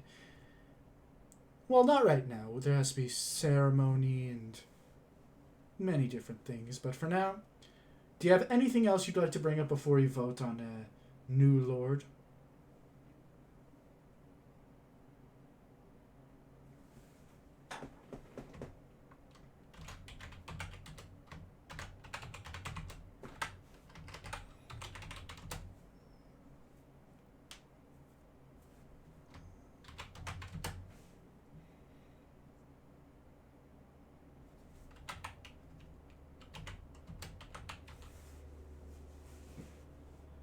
Hmm.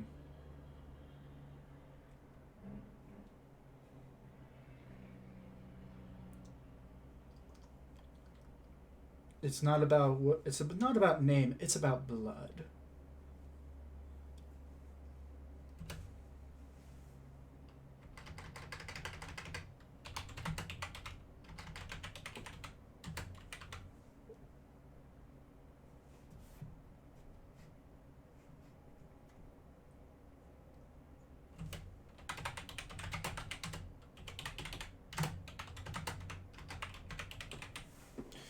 He kind of shrugs as he says, "I'm not good with dealing loopholes, if I'm going to be honest."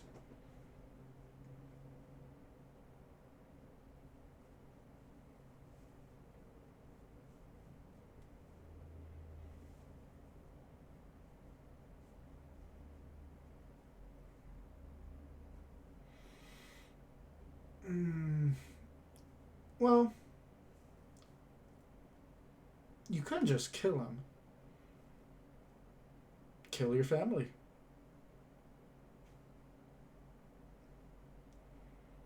They're not going to stop. Certainly not if they're willing to sacrifice you to Umbral. Willing or not, you will be in that ceremony. It's just a matter of when.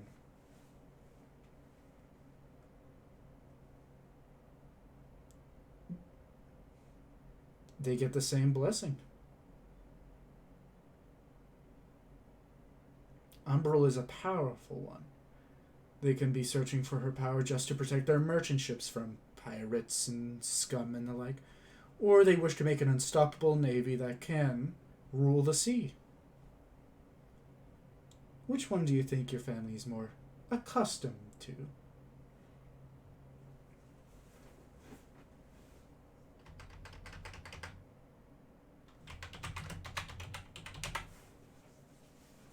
Mm-hmm. Anyways, now that we've gotten all that out of the way, have any final thoughts before we vote on Serva's appointment to Lord? Go ahead.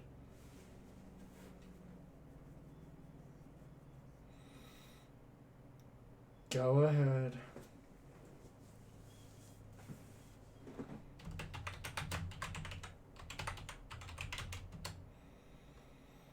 Yes.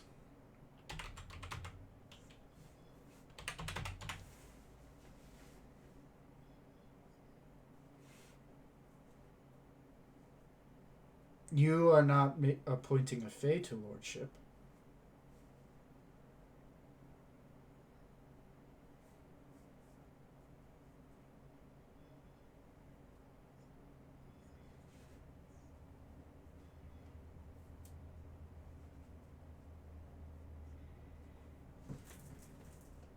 Who?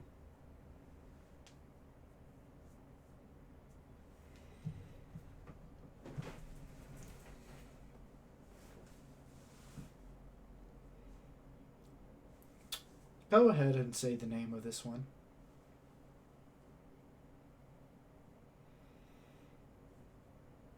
Can Can you give me? Can you give us a description?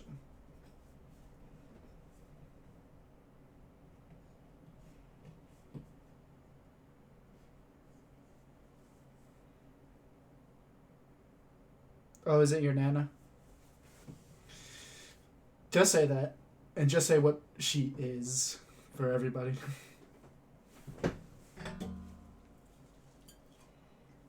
You watch as half of them spit out what they're currently drinking. And you watch as Blackbeard looks at you and asks, "May I have some Feywind?" "No, I asked for a favor, which you just said simple."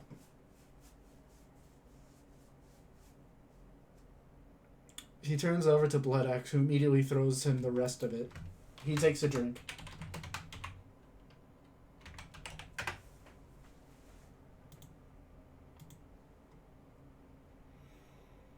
He watches his beard turns into feathers as he says, "Oh, just my luck."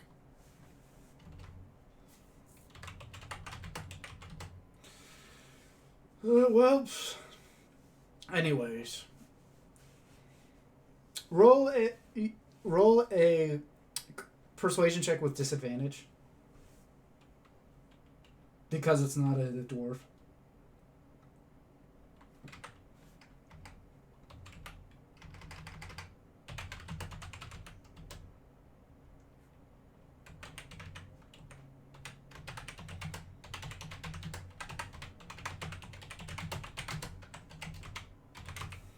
Okay.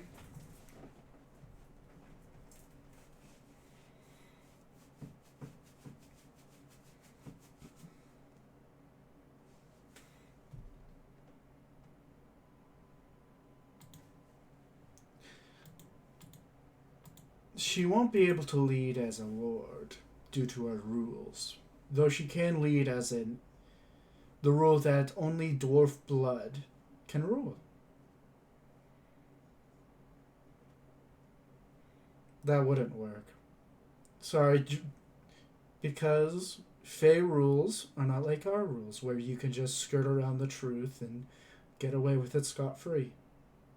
You have to be of dwarf blood to even be considered for the position. So we can have her as a expert advisor to the Lordship, basically acting as the second hand of the Lord to be. Okay, just get her down here after you talk to Prince and, well, not Prince anymore, King Ambassador Hector. Anyways, all in favor of appointing Serva as Lord of the Dwarven territories, say aye. And you watch as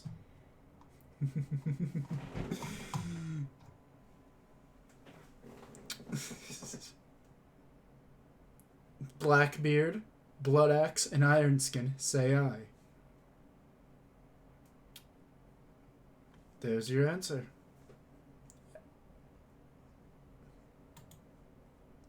It was your idea.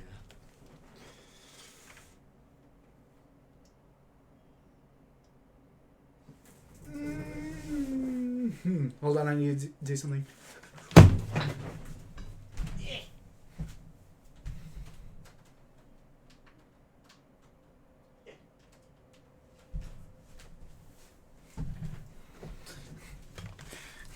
You watch as Blackbeard, Ironskin, and, well,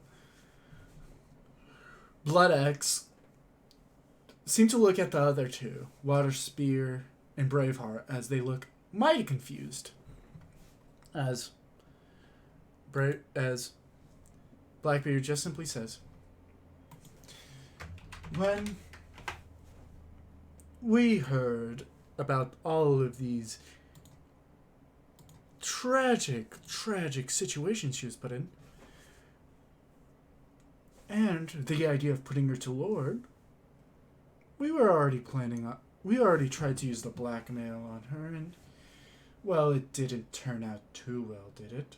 After all, you did save her from a position of death. But now, she is going to be a lord. A puppet lord for us.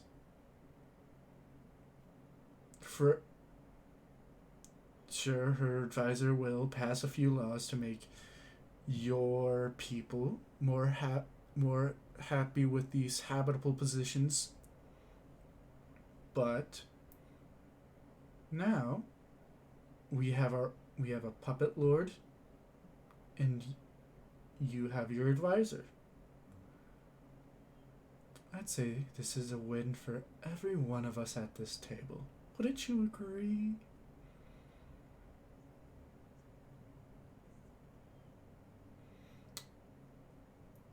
You see, you truly know nothing of politics. Everything good for us. Everything good to us is good for the people. When we prosper, they prosper.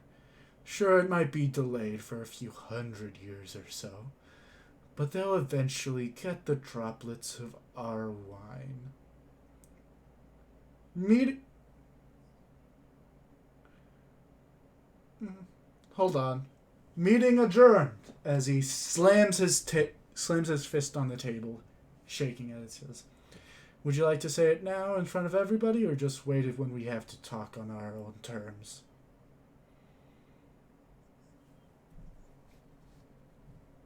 Finally.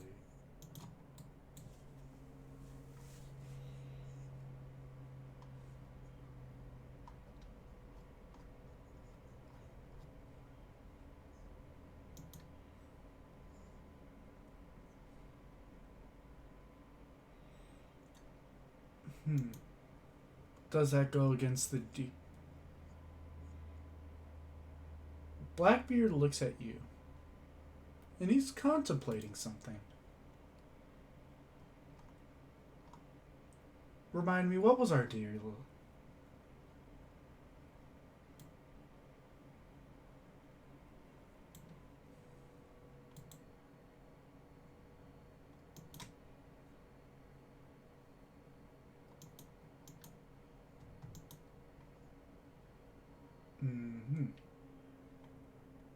If they are willing. Okay. They'll be protected. They will be made one as a dwarf. And we will make sure your deal is upheld. Now I'll be in my room, preparing to leave for my keep by the end of the day. I know that you have such a busy schedule ahead, but I recommend you saving mine for last, as I believe you have to go into my area. Anyways. As he gets up and starts walking.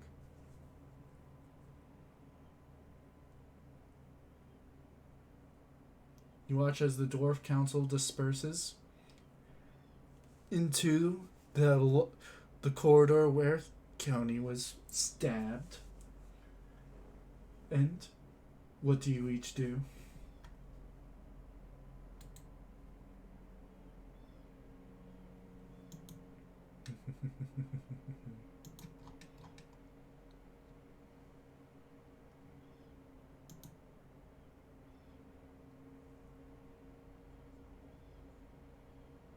He bursts.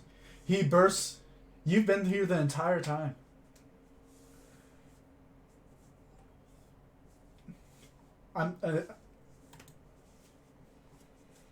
It's alright. But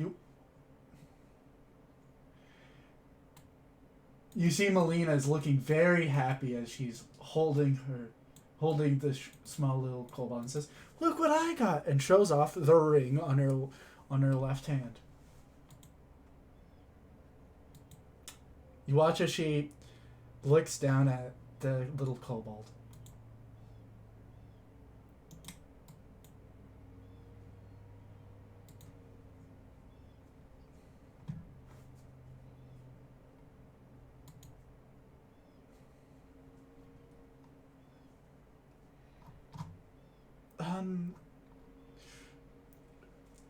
May I ask why?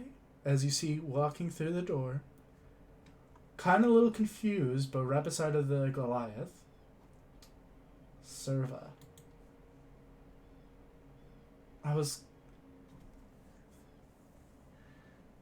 She looks down You watch as her face goes from confusion to shock as she says, I can explain.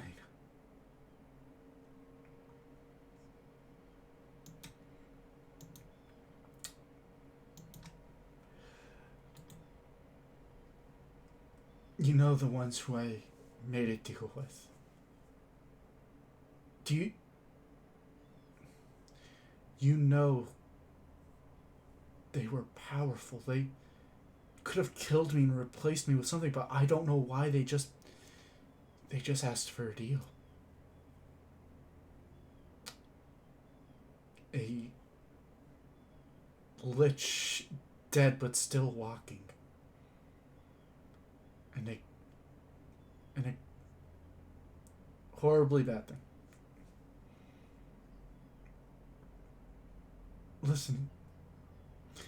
Listen, it was only... Listen, it was only for 50 days. That's all I needed to do for them. Yes.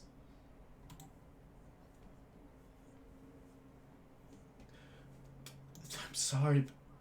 I tried to make sure I tried to make sure that I was as little people went as possible, but they gave me a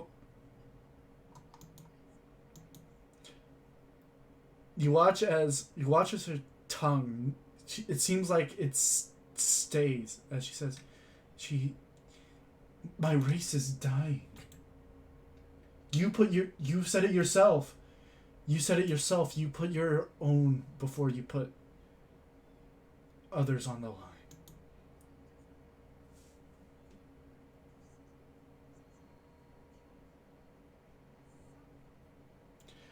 I had to do what I must. And I had to. You watch her, she's staring you down as she says, I'm no longer your lesser. If anything, I'm more than your equal.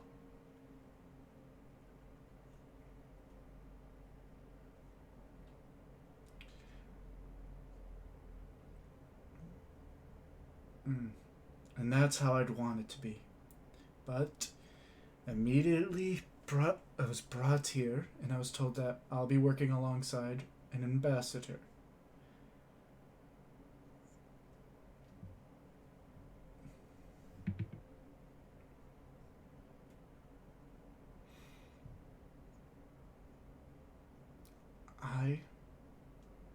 You watch as he takes a deep breath. I'll never forgive myself for what I had to do.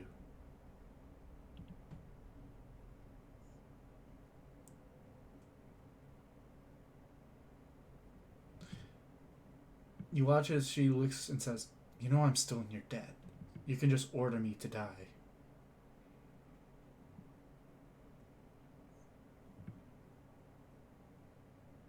So... You watch as she takes a deep breath and says, while you think on it, may I talk to Ava?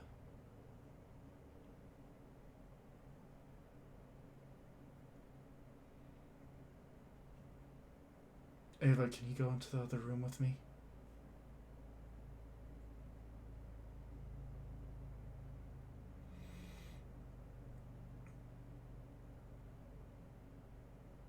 Ava, I need to explain myself.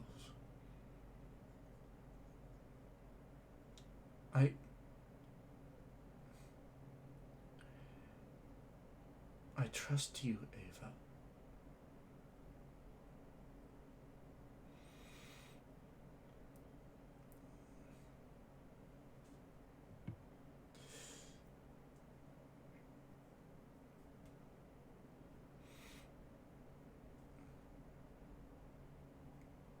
She doesn't say anything.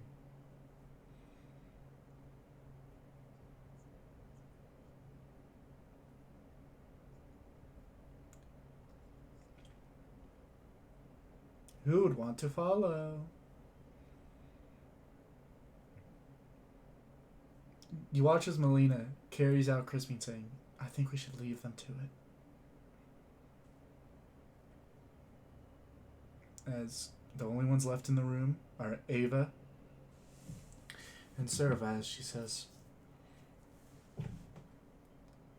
I didn't have a choice.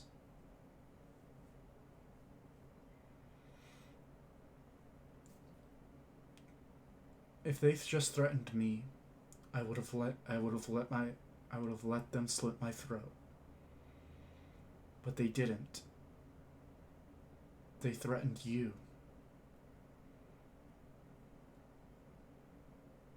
No, they said they would have brought you and Daylor to that wedding. They would have let you been slaughtered.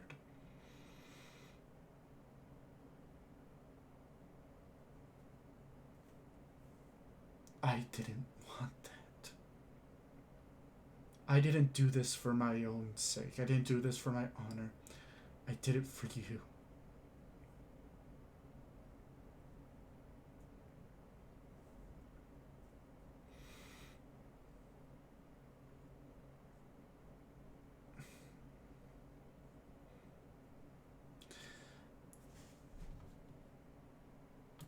I'm sorry.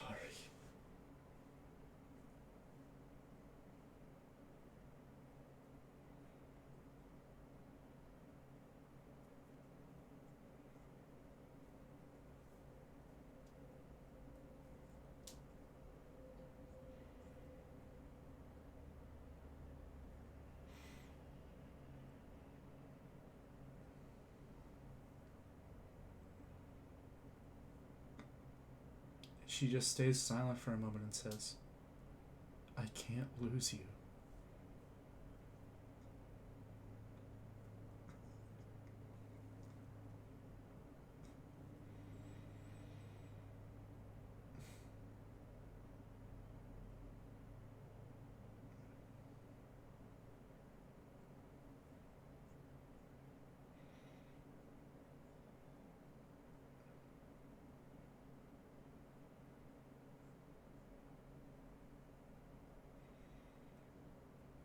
You what?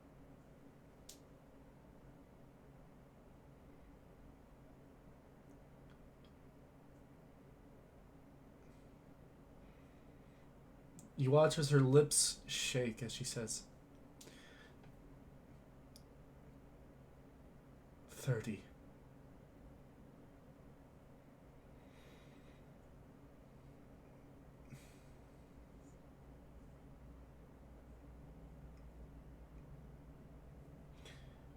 You watch as she falls onto her knees.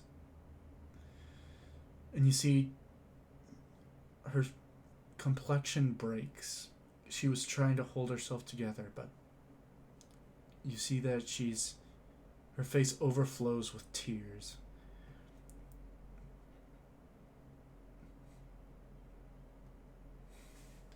She puts her head onto the ground. And she just can't stop.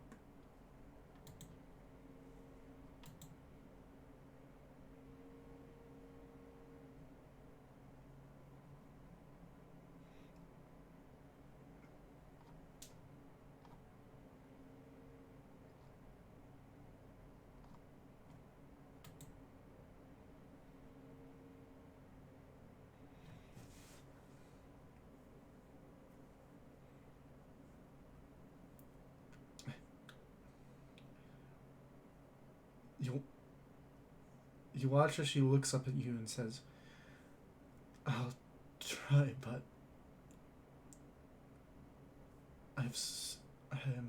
my life is belonging to two people now. Your Ice Queen and them, the Council. I'll never be truly free no matter what. I'll never live happily. Not after losing you.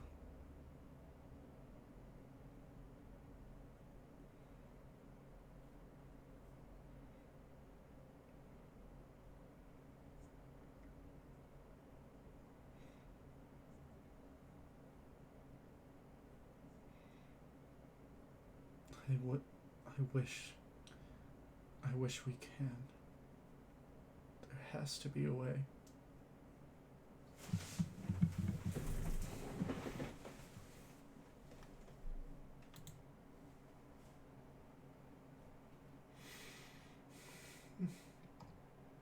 He. You watch as she just.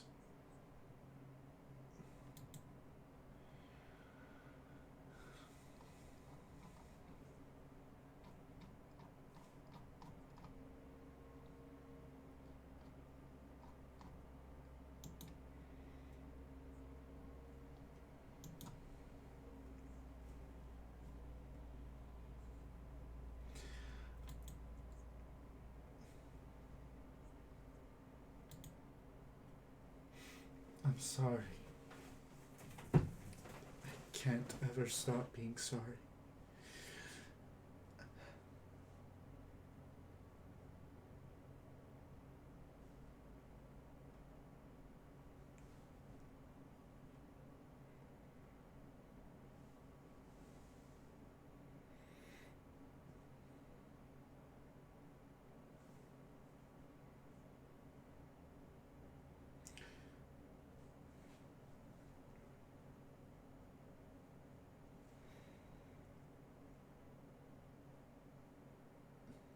You. She. She looks up to you as she says, and once I do, will you ever return to me?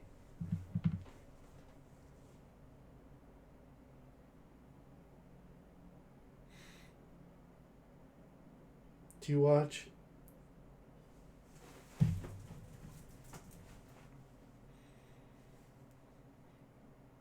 You watch as she gets up and looks to you, tears still streaming down her face as she says, I will prove myself. Prove I'm more than a monster. As she starts walking past you.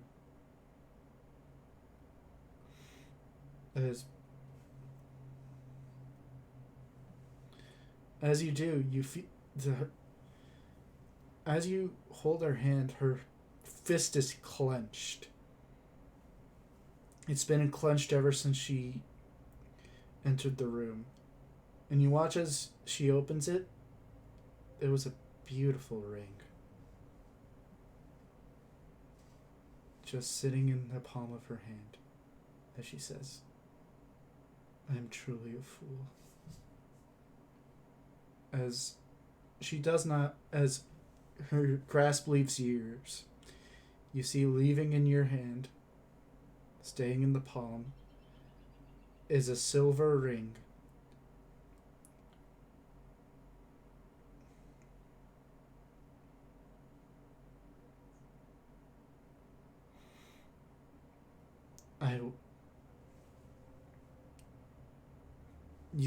You hear her footsteps stop for a second as she says, I have no more need of him. My entire servant staff will be replaced, as this is now my new home.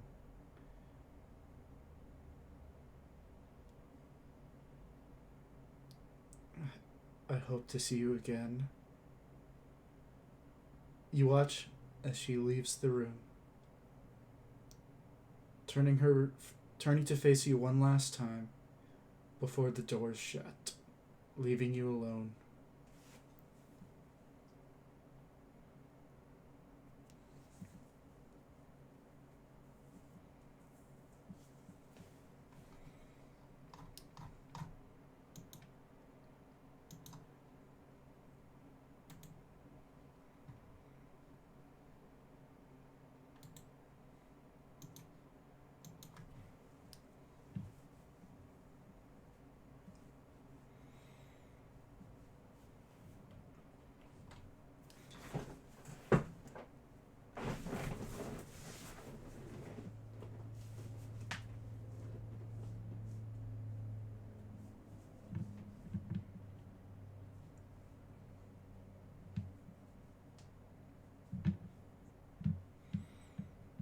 As you walk out, you see the others waiting outside.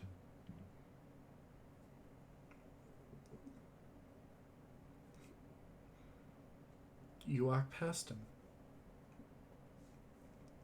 What do the others do?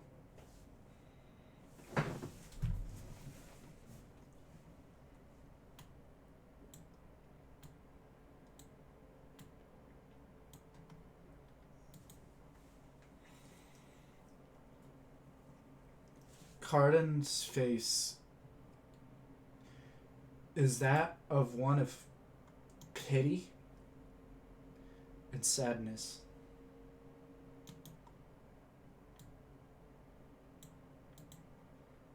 As he looks over to you and says, I should have known.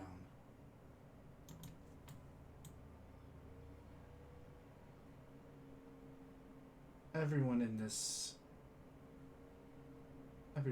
here,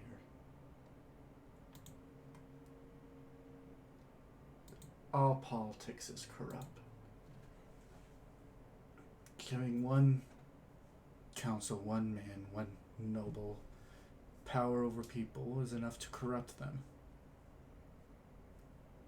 She, them, all of them are monsters alike.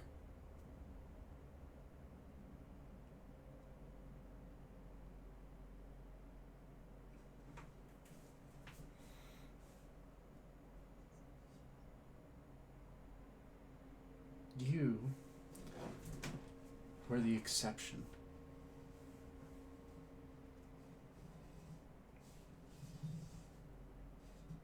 I'm afraid I'm going to have to teach you the ways to avoid being like them.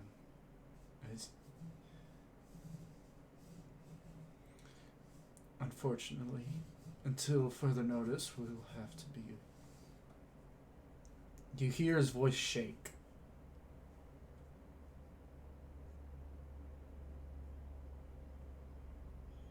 I don't want you to do this. I don't want you to do anything. But I know that we were born into this world. I don't know whether it was the God's design or not, but we are forced to dance around the facts of this and say things that will never truly reflect what we are, just to survive.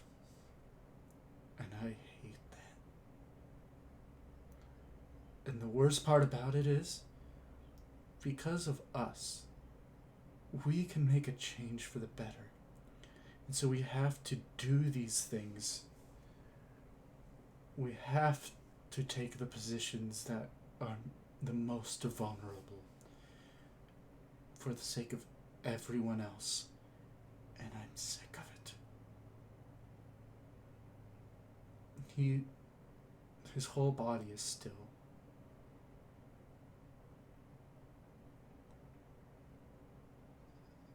I want to.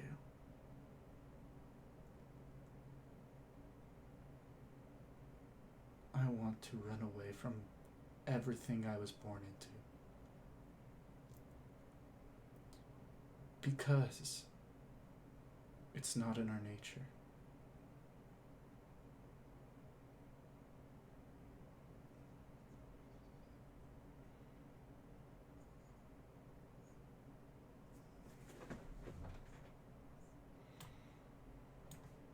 He looks down at his feet.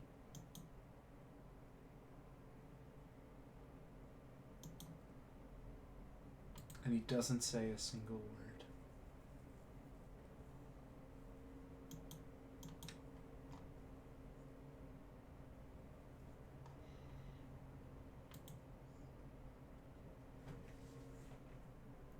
He looks to you, and you see his eyes begin to water.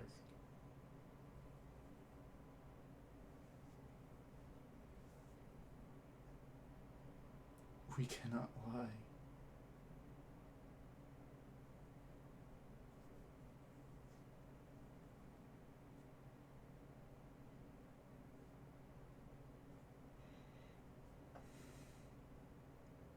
But do you think our marriage was just a power grab?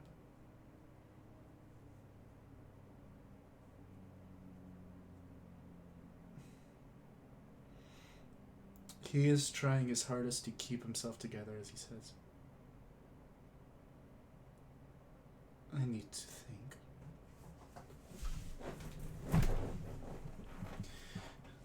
I know you didn't mean to, but it seems I have found a weakness. I have been hurt. I just need to heal. You watch as he starts to walk.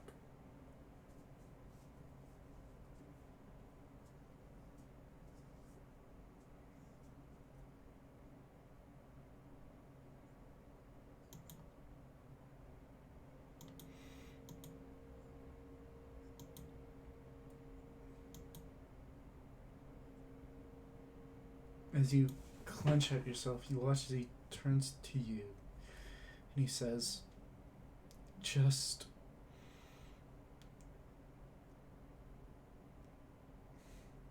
he stays silent for a moment, just looking at you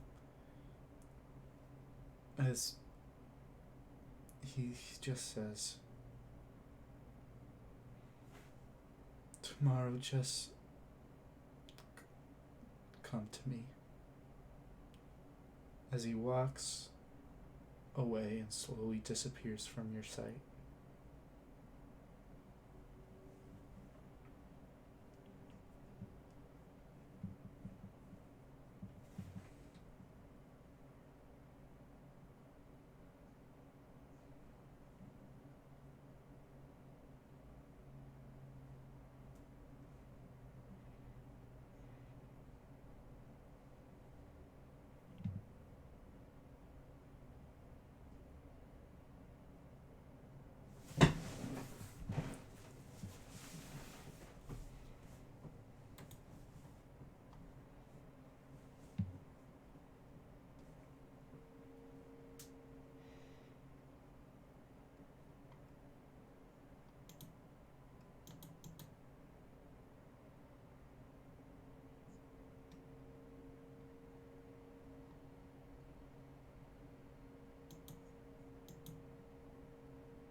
Okay. Daylor. Ava.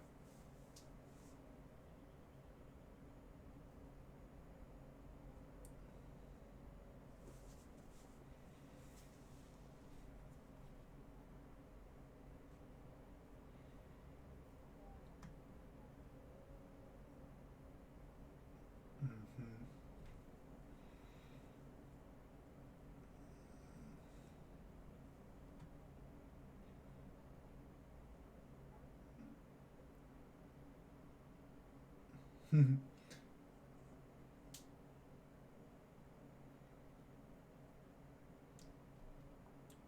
You go and you search and you find an establishment barely holding together.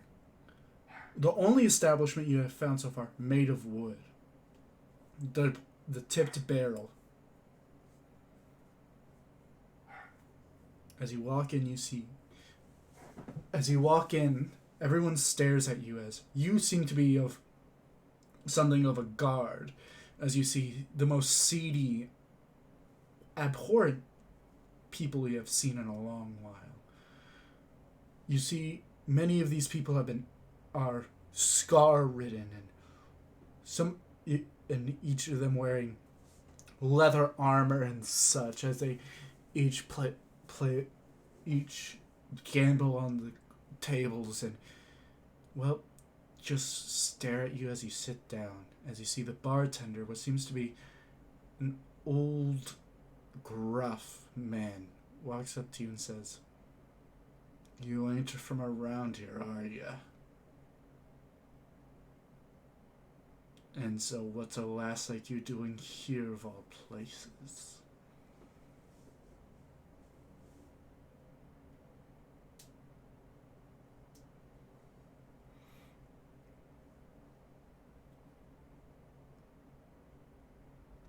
Make an intimidation check. As Daylor and Melina walk in behind, as they are stared down as well.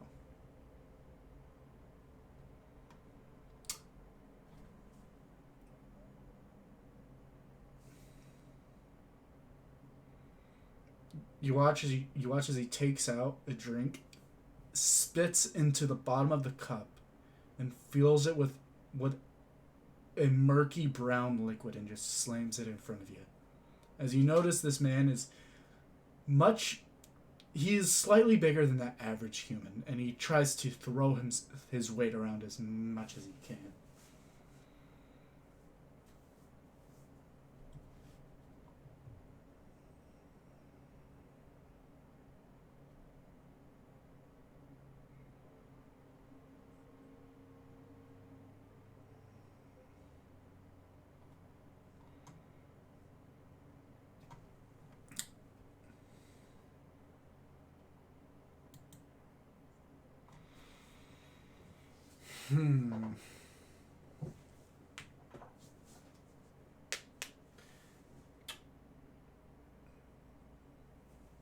Ooh, make a persuasion check with advantage.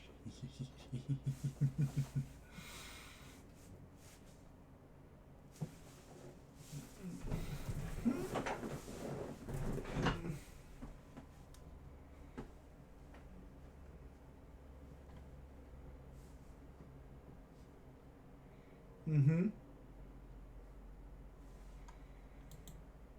You watch as he laughs, covered in the murky beer, as he says, "Ah, finally, someone with some fucking balls."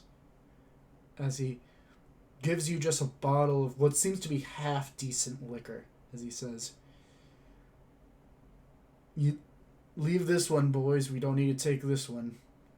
As you see some of the people who've just gone up, sit back down. Daylor, you're with Melina as you just saw this whole thing transpire.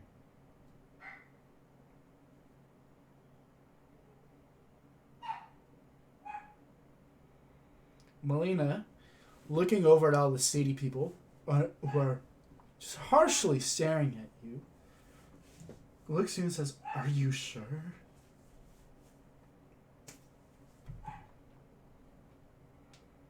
Mm. Uh, you make it to her as she's halfway through her liquor bottle.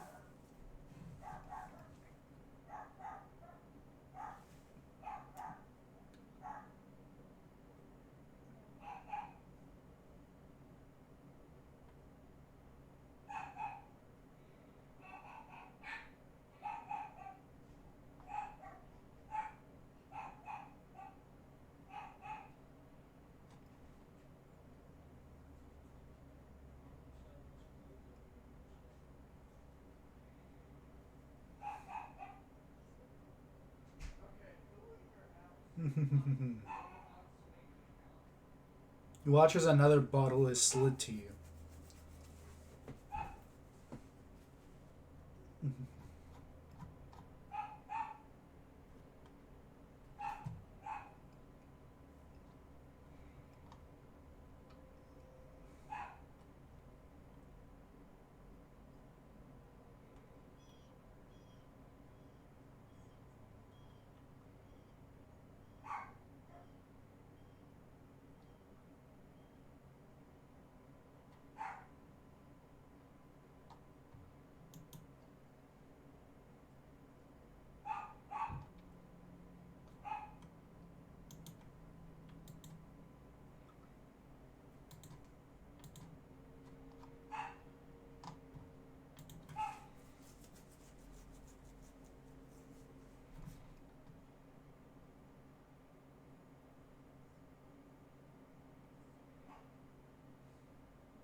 As you say that, you watch as his footsteps walk over as he says,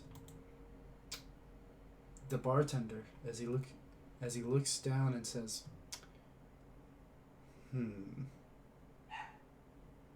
what are you talking about? Considering there are 30 missing people, I'd like to know.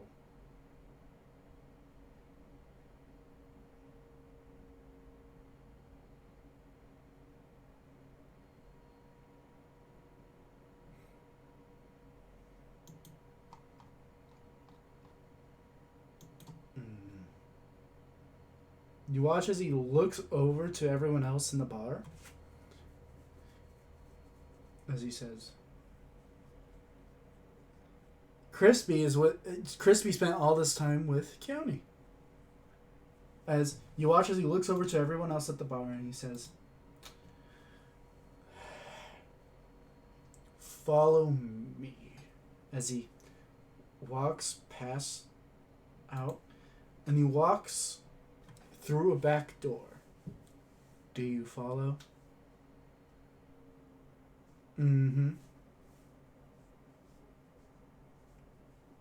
Oh, you say that to Daylor?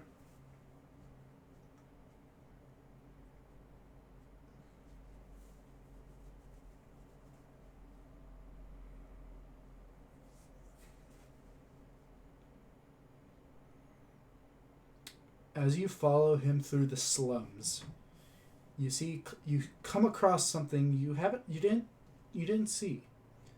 You thought Serva told you that on this district there is no real beauty, as all the trees and such are grown through fake suns that only the rich can really afford. But you see here is something different. An old ancient tree. You see the trunk is thick enough for a house to serve many people to be made out of. But instead of it being chopped, you see it's been made into a memorial. You see, there are many faces. Men, women, young ones couldn't be any older than 16. All of them painted onto this tree, about 30 in total. You see there are many flowers surrounding this tree. As the man looks to you again and says, 30 people.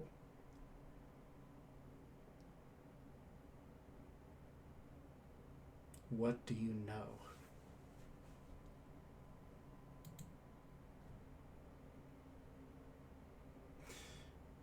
He grabs you by the collar and points to what seems to be a young girl.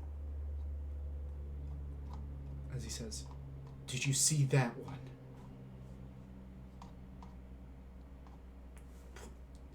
You watch as he drags your body to you till you're facing just that face.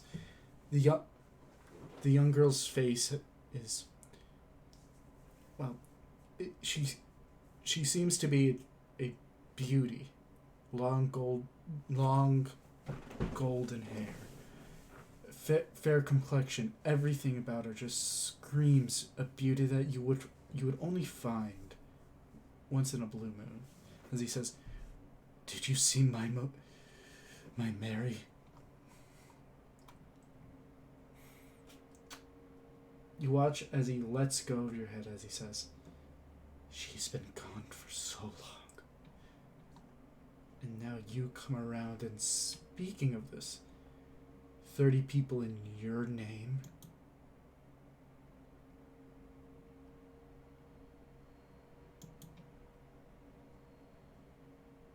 What happened to my Mary?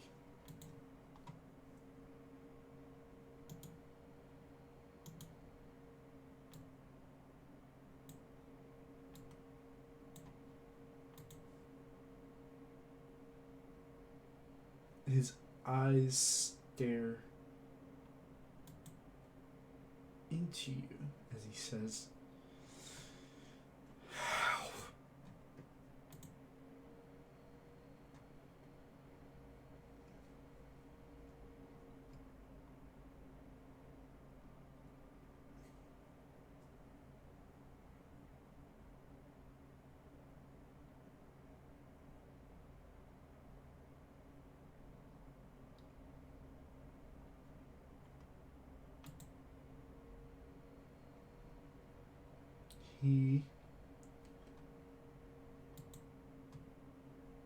His face is that of pure anger.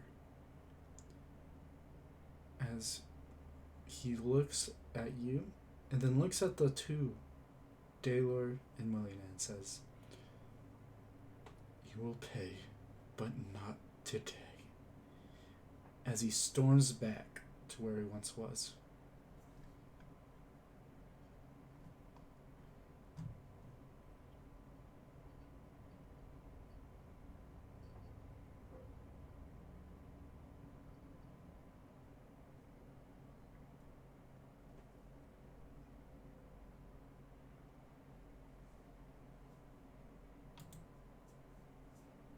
You memorize every one of their faces.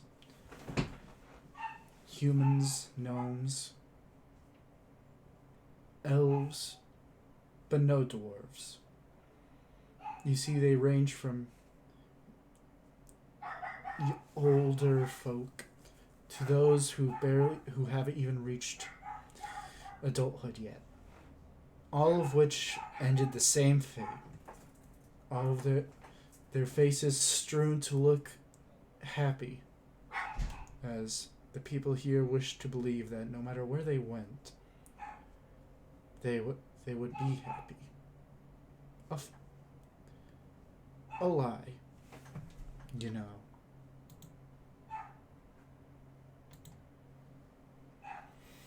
As you commit each of them to memory, you feel a pit in your stomach.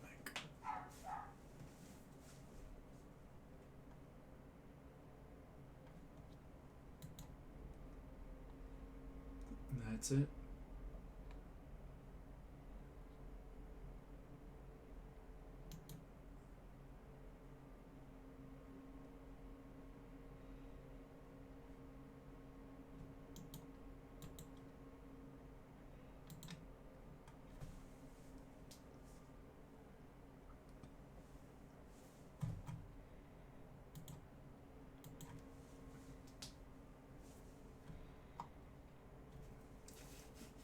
You go to the exact spot you both were, and you sit there and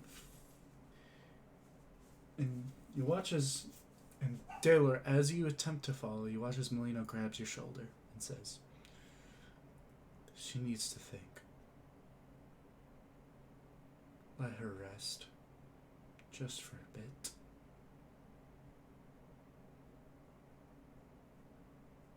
You watch as they both return, and Melina and Taylor return back to the manor. Ava, what do you do?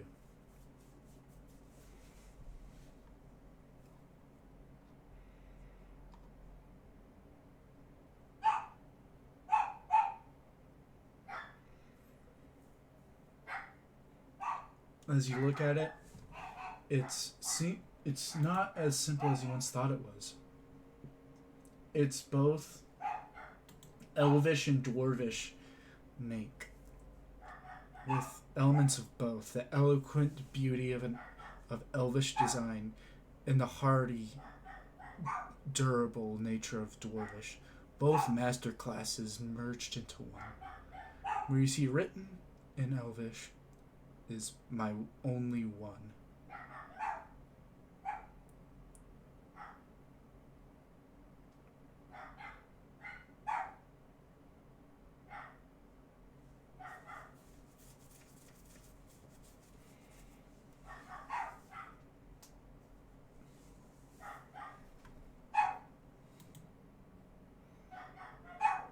Mm-hmm.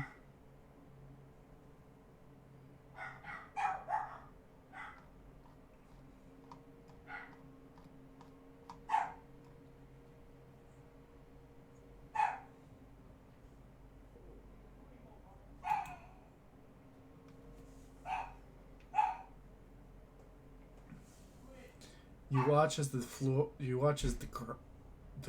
grass is now stained red, as you can see the whites of your knuckles now. Everything feels raw. Your emotions, your body, even your soul.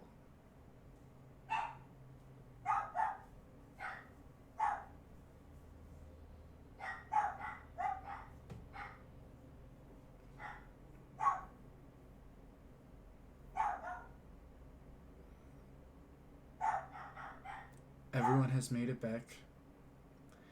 As you see, as you each enter and you see the manor is a lot more empty than it once was, but still serviceable enough. As you see Cardin in the foyer talking to one of the servants, the new head servant, a simple looking old man human. As he looks over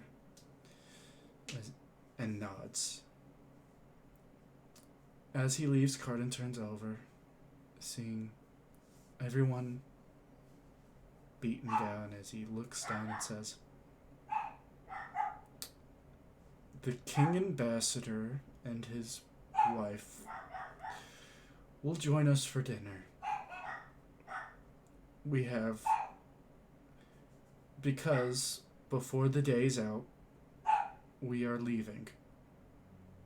And I wish to talk to them before anything else happens. We have a few hours until then, so let us rest. We have a lot to absorb today. As he watches, Carden goes to the steps and looks to Kyo as he says, I'll be in a new room. You can stay where we were. His voice reaching is just soft, hoarse, as he slowly walks up the steps, as he gripping the rail. As you can see, there's an indentation where his fingers were.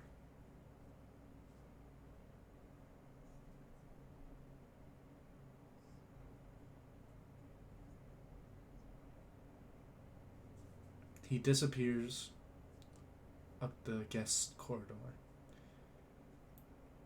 As the rest of you, would you like to do a rest?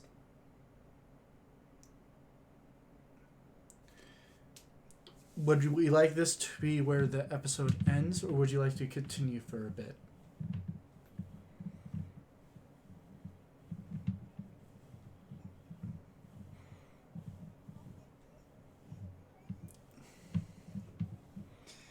Okay. Okay.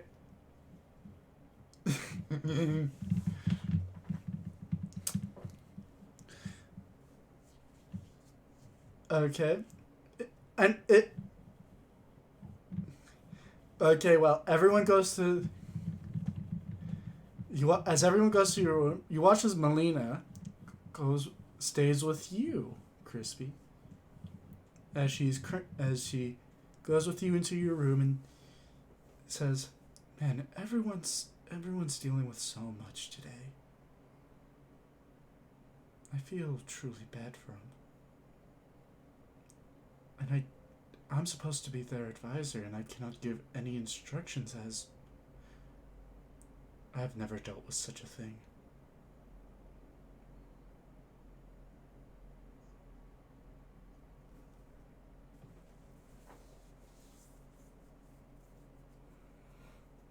At least it makes life interesting. She gives you a half-assed laugh as she looks at you and says, "Do you know what this means?" As she is fiddling around with the ring on her finger.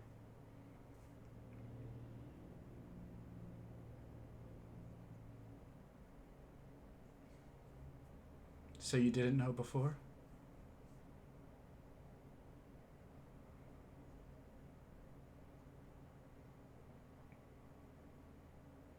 You watch as she takes a deep breath and says, "Of course, She shakes her head and says, "Don't worry. I was just being silly. Like, whatever. You watch as she quickly turns away from you. Says, "I should have known. I should have known.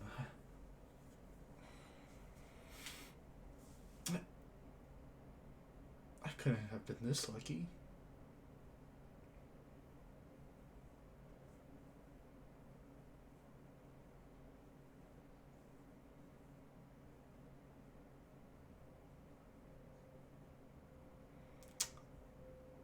She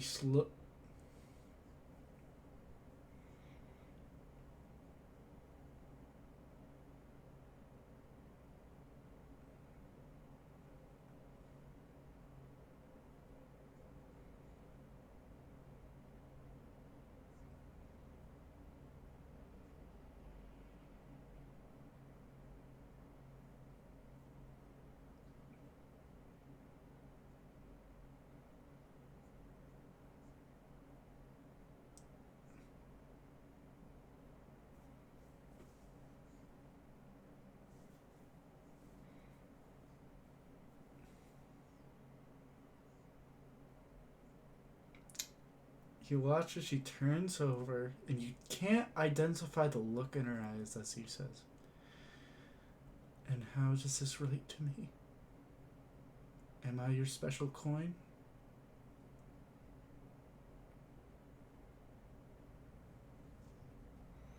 You watch as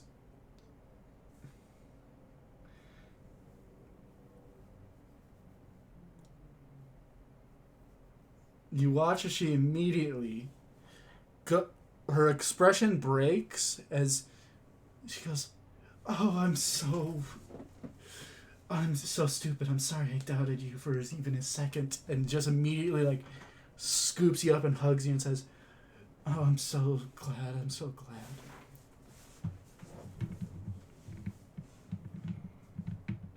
You, oh, I can't wait to show you to Father. It's gonna be great. As she scruffs your head. Yeah. You know, we're gonna give him that egg, and maybe if he decides it, we can adopt it.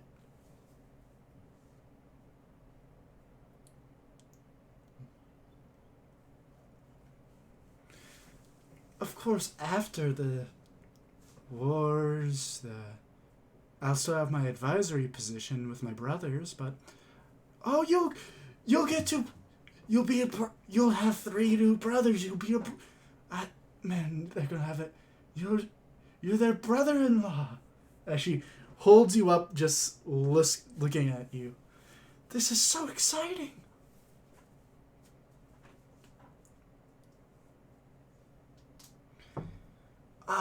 Don't worry. My father knows powerful magics. He can bring you back to life. You can. I know that. You see, all dragons have an innate,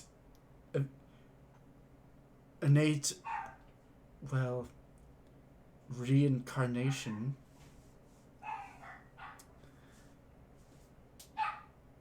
Where do you think I got this from? And she just makes like a general gesture to herself. This is a fake form. Or do you forget that I'm a dragon too?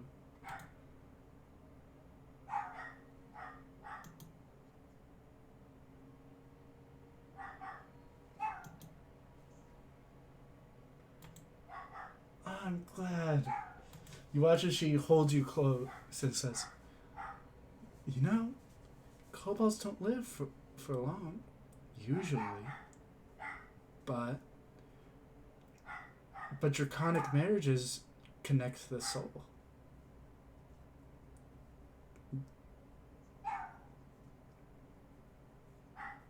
Don't worry. It connects to whoever has the most amount of time left, and I think I have a good few more 1,000 years.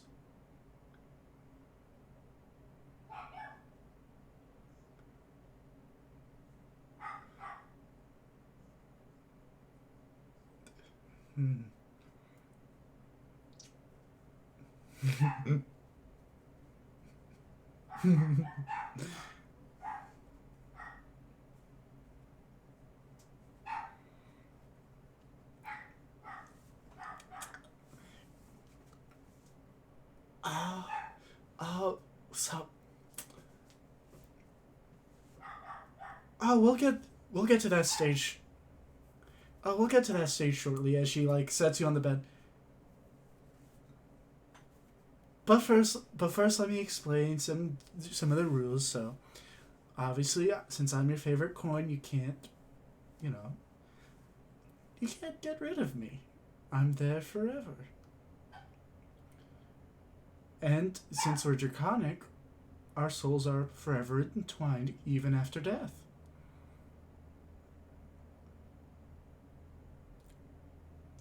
Make an arcade. Actually, no, make a religion check.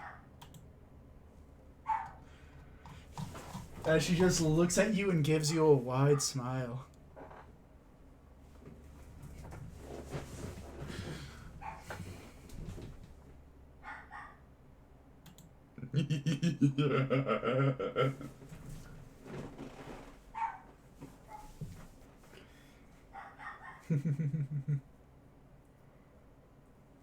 A religion.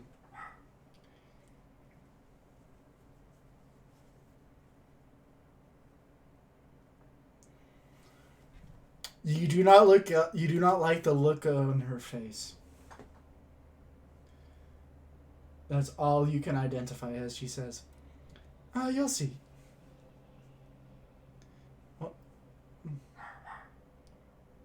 Well, how do you feel?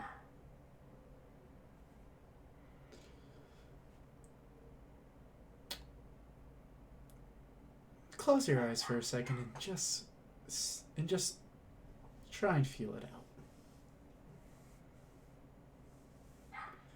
As you shut your eyes and as you try to calm down, you can feel something strange. You feel not your own thoughts and emotions, but someone else's. What seems to be an overwhelming sense of obsession.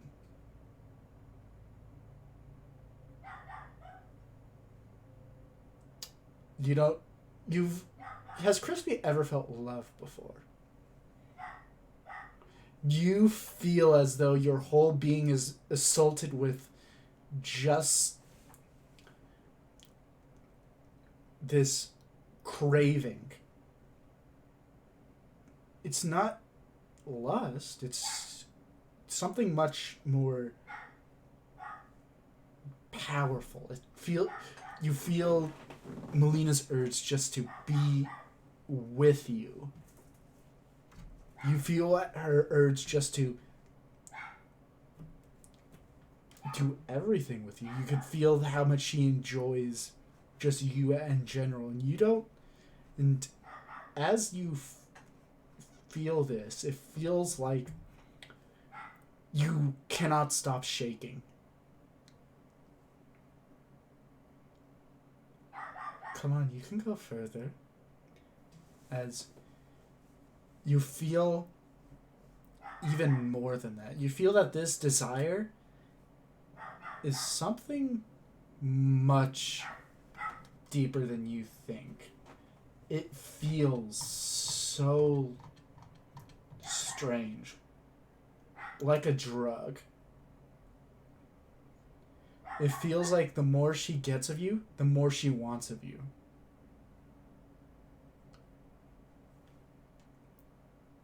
Right now, you feel like, in a sense, as you feel as though this dragon has made you a permanent part of her horde. Mm-hmm.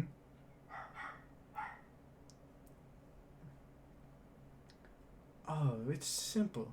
Us silver dragons collect and admire many things. We love, well, the mortals, above all. Their history, their cultures, everything about them. Although you have we aren't evil. We never will capture live specimens, as we still recognize their value as living beings. But you...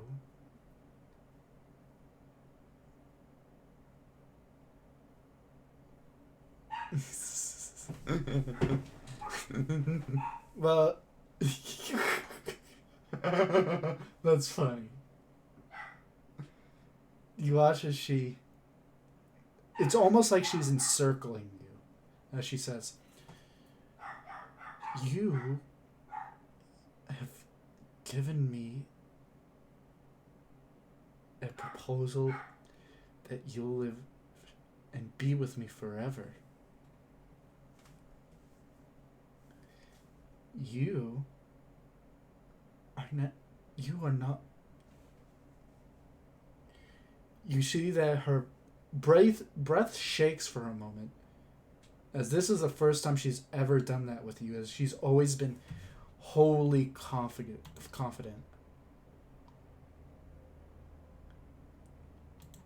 But now,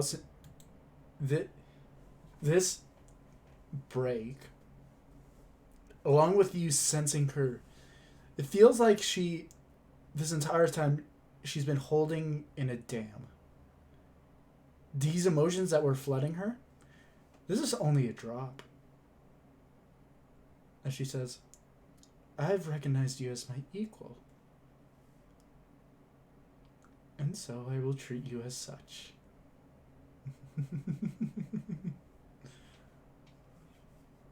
Oh, you're much more than that now. You're my ever-eternal husband. You feel as though the dam break. In that moment, the screen fades to black. Please, roll a constitution check for me, Crispy. While that... Hey, Keone, what have you been doing?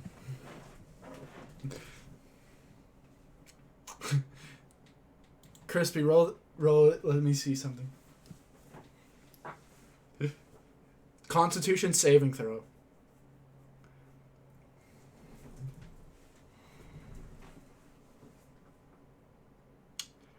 You survive the onslaught. That is all I will say.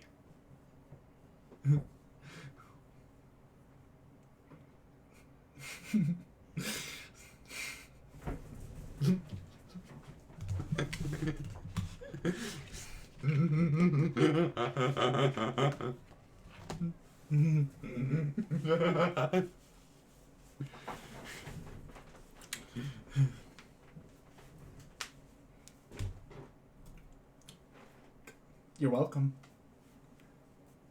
So, Keone.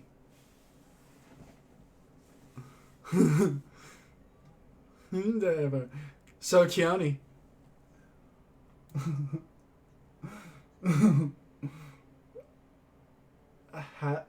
What do you do during this time?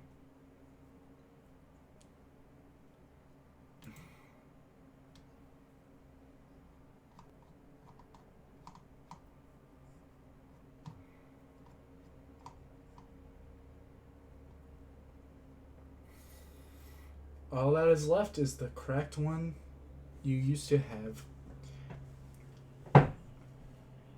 It is.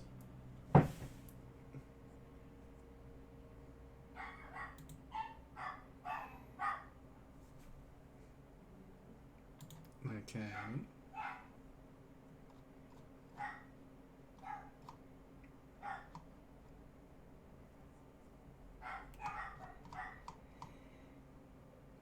Roll that D100.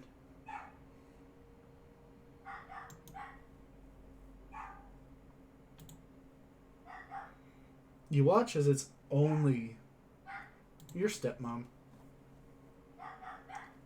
And she looks at you and she says, what happened today? Wait, hold on, I need to do something. Damn you, phone! Oh, the Benadryl.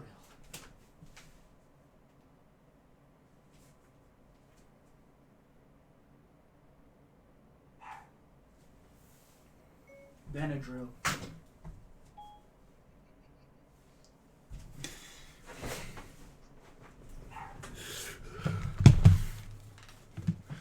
Yo.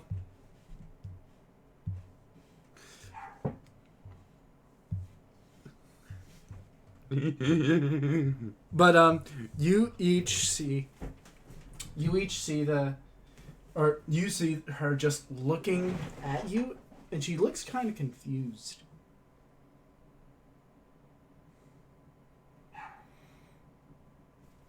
What happened today? And what happened today? I don't know.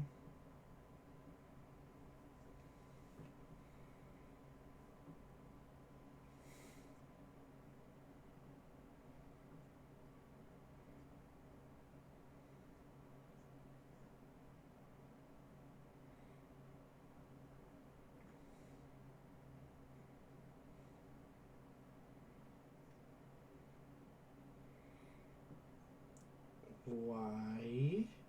As you hear genuine confusion in her voice.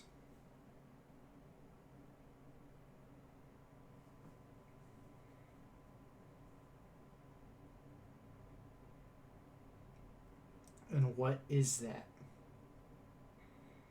To be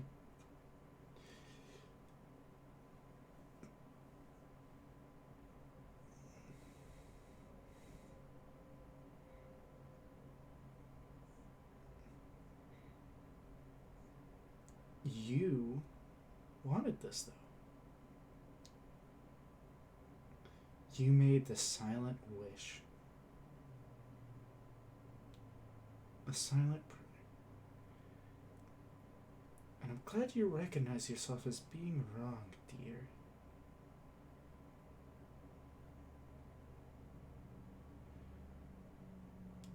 She stays silent for a bit. Tell me what happened.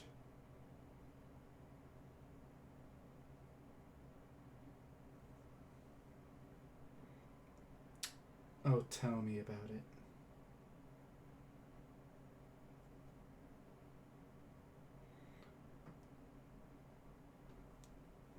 Who am I?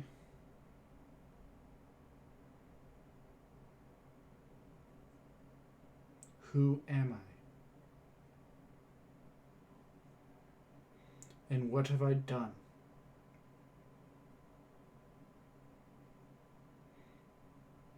I have done so much. So many acts of evil. And I am intrigued because you have stated and done many things that were unforgivable. But something happened today that was so bad, so shaking to your core that you wish to forsake everything that you've done just to retreat back to the old life you had. What happened?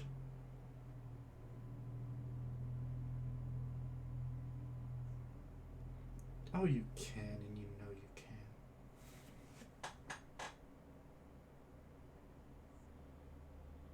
No. I know you can tell the truth. I know that. But I wish to know why. What changed? What made you reconsider everything you have done?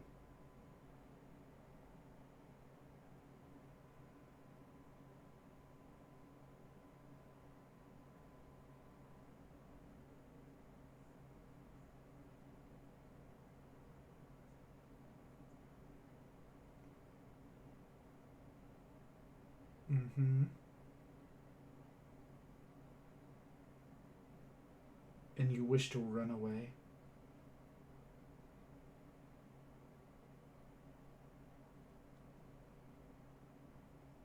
You did it. Do you really think retreating without asking for forgiveness is the right thing to do?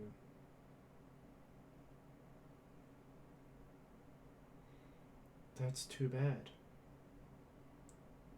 As right now, all I want to do is do something I didn't think I would need to do. It seems like I have to be a good mother. No. You. I'll let you come home once you apologize. Not to me. You know exactly who you need to.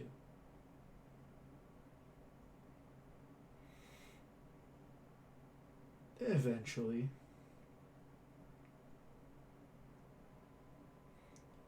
I'm not gonna do that. Reward you for the needs. I'm going to be honest. I know everything that is going to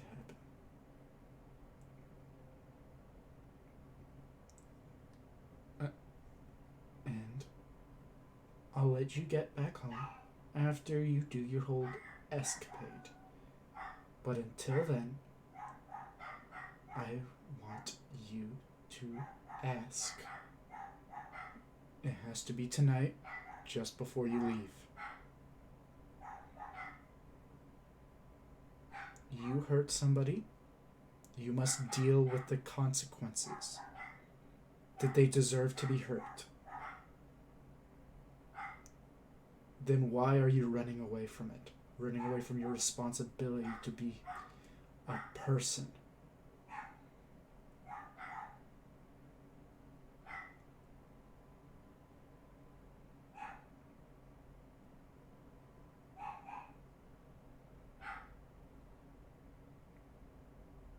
You watch as her.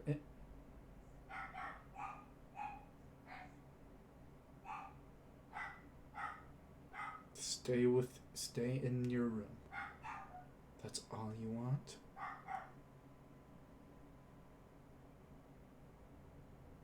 Is that all you want?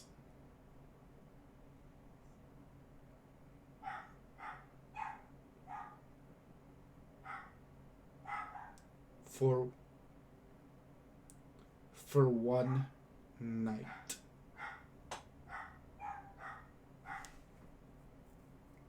That's as far as I'm ever going to extend it, as long as I live.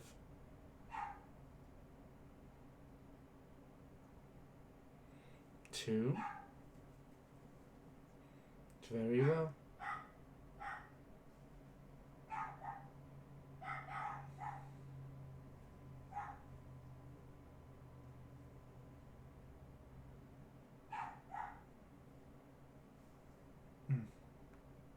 Now go.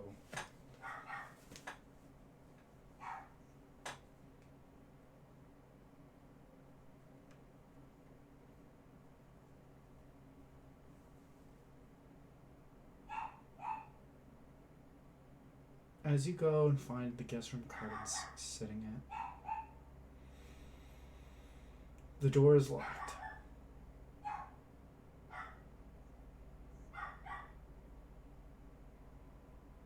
You hear nothing.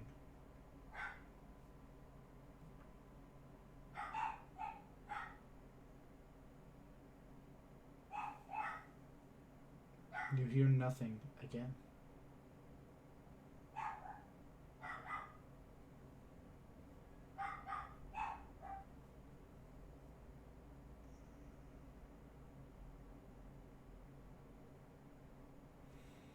As you knock continuously, you hear soft footsteps.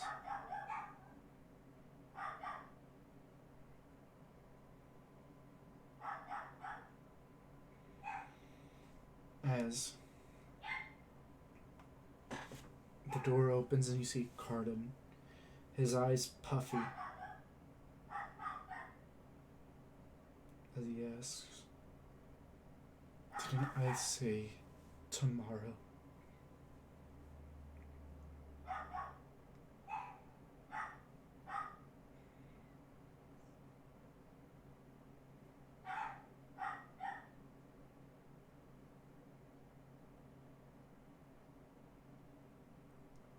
Why are you forgiving me so soon?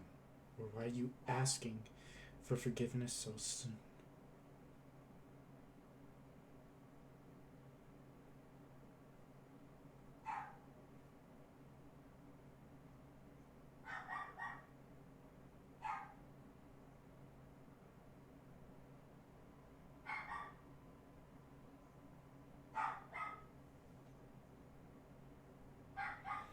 And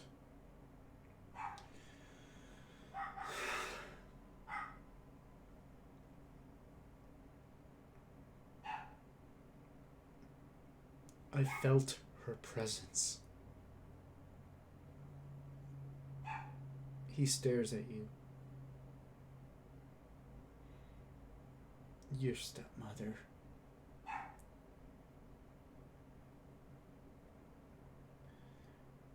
She never tries to hide it. It's like it's just. You watch as he walks, sits on his bed, puts his hands in rest. What did she say?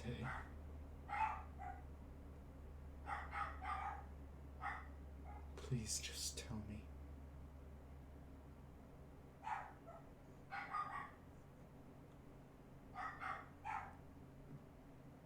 He laughs and says,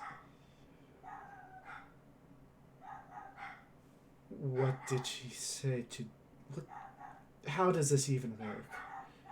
She's literally she's tried to kill you.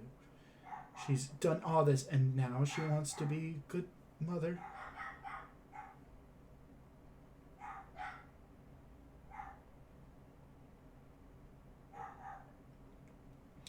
And what was this advice, I assume?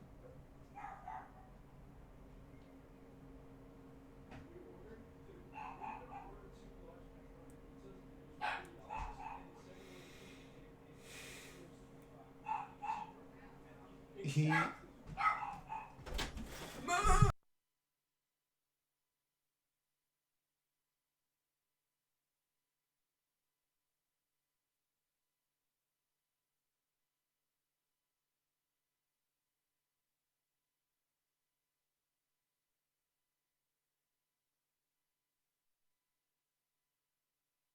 So there's only two.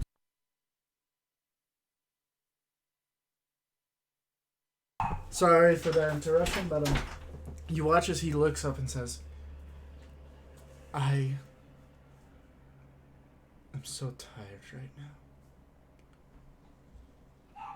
now.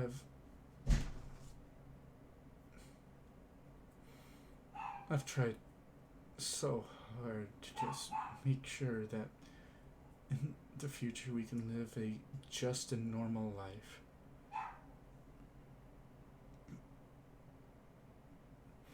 And you see tears start streaming down his face again.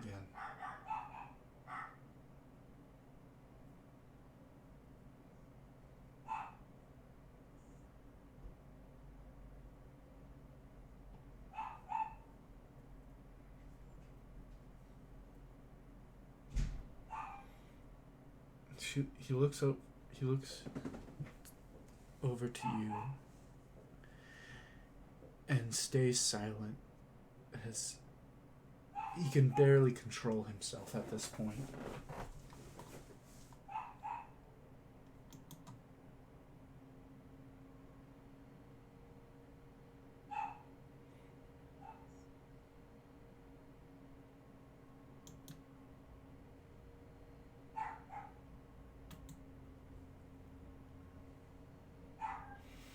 Just sit.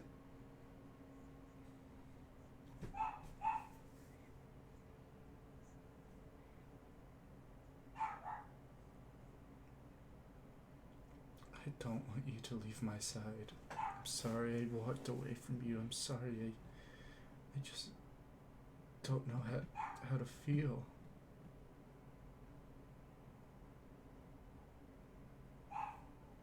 Just don't leave me. You watch as he crumbles onto the bed. His breath is shaky and broken. His eyes just stream tears as he just is there.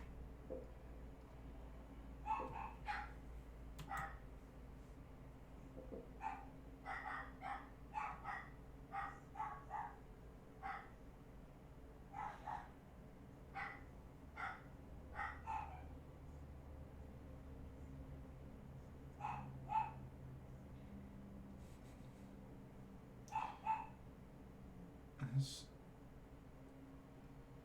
he looks upon you,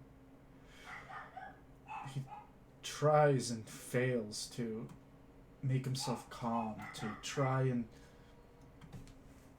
get up, and he fails.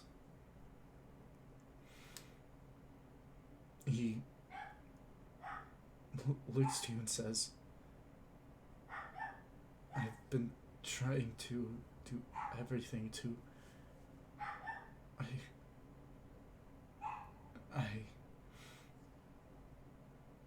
thought when I got you back, everything would be much better, but... You hear him walk. His legs shake as he says, I am not strong enough to do this alone.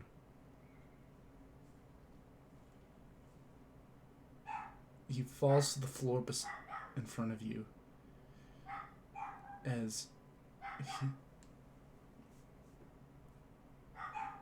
he puts his hands on yours and says, I need you by my side.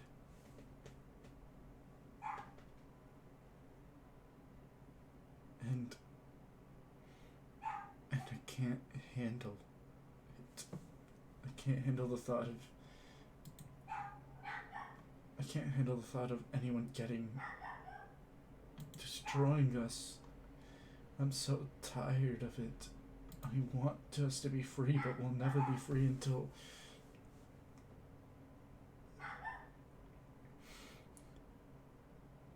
You watch as he buries his head into your shoulders. You just feel more tears stream down his face.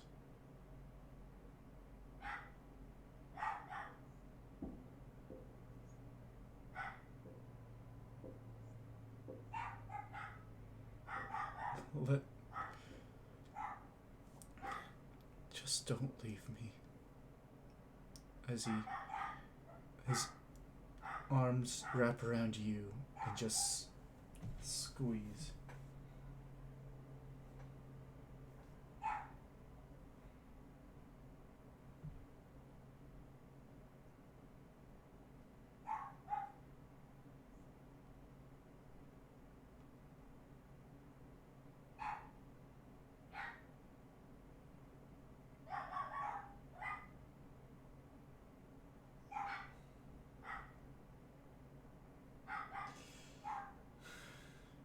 I didn't hear what Keone said. I was being very...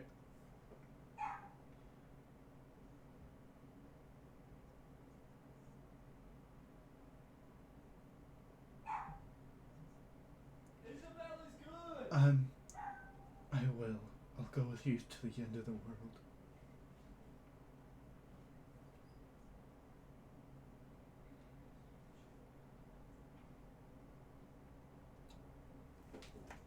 Now... Daylor and Ava, what do you two do?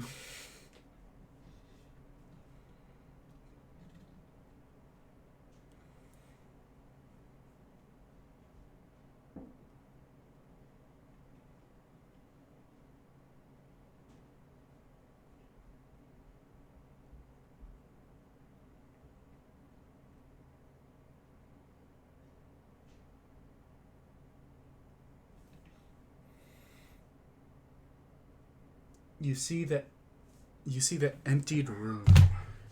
All that's left in there is the flooring itself, as all of her belongings, everything has been quickly removed from here. All except one. A little letter. Unopened. Just laying on the floor.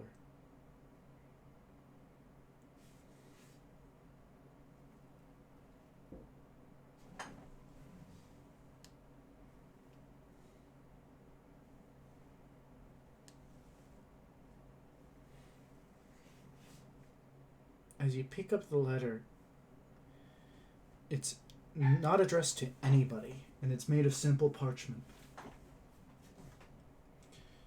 It's half it's half finished. As you see, it's a letter to you. A confession letter from way back when.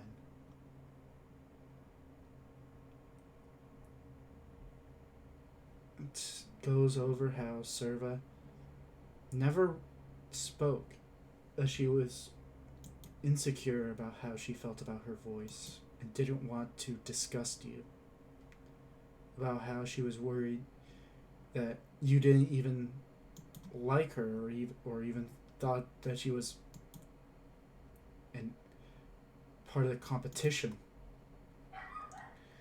As it goes through, it goes over how she doesn't understand the feelings she has for you, but knows that she wants to protect you, and that's it. And before the letter finishes, it goes into what she wanted, and what she wanted was just someone there for her. As she grew, she was left with nothing. No one to love, only servants to provide.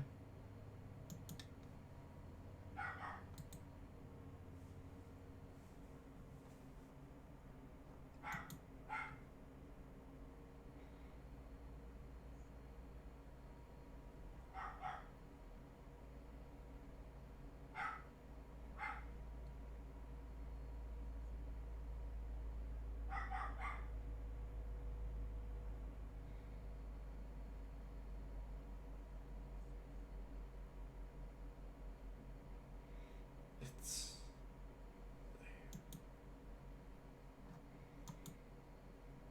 alright. Daylor, now what do you do?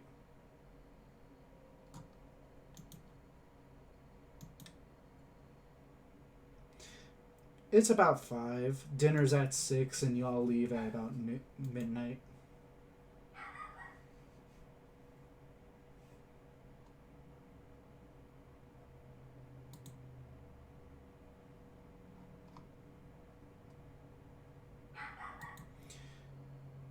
Nature seems to be very calm today. As you see, even in the dwarvish city, the rats, flies, and grass still live. You feel at peace despite the events of today. 6 p.m. rolls around as the servants come around and gather everybody to get ready for dinner. As Hector, the king ambassador of the Defiler, and his queen will be here shortly.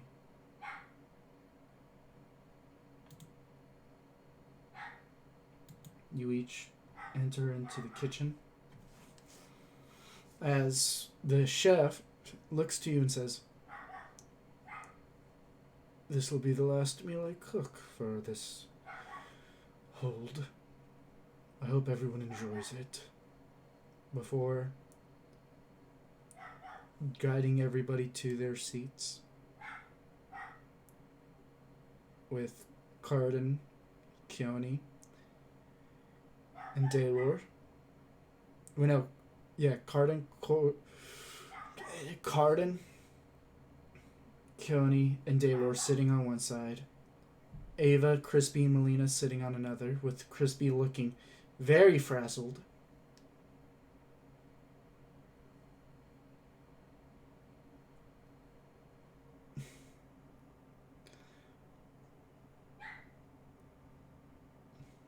What that tail do?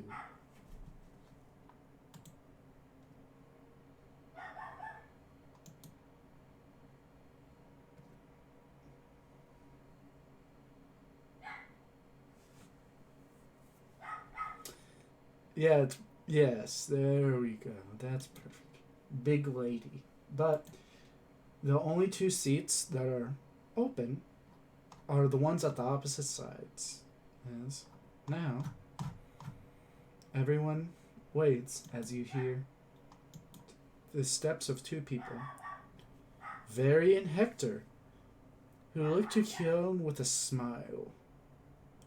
Hector, seemingly his clean-shaven face is no more as he's trying to grow a little bit of a beard, although it's coming in a bit patchy. And Very, still looking like her old self. This time, her hair a little less messy than it once was at her college days. Looks to you with a wide smile.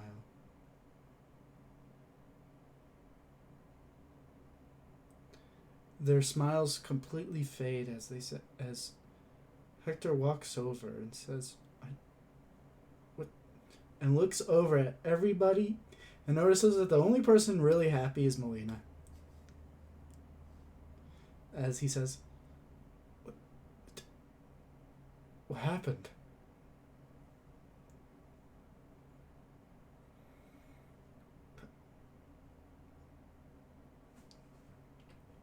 Oh no. I. I'm sorry.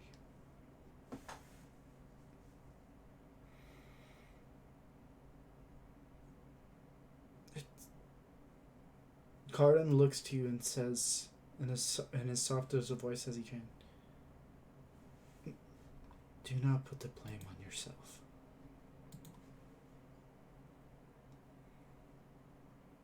You watch as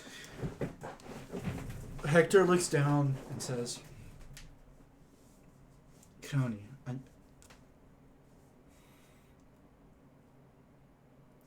we were reflections, right?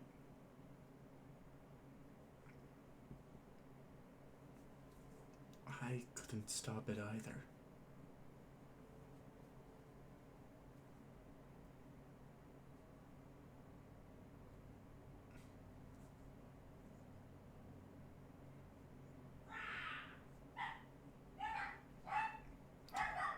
Don't say that. We are in bad positions, but we can survive.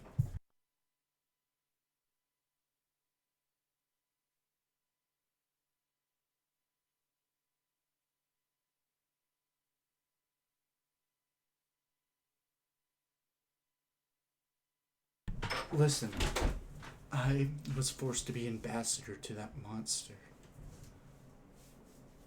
Me and Very we've been trying to make sure that we can survive.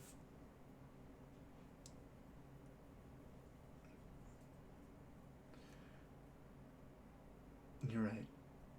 I can't feel and see what you feel and see, but I can try.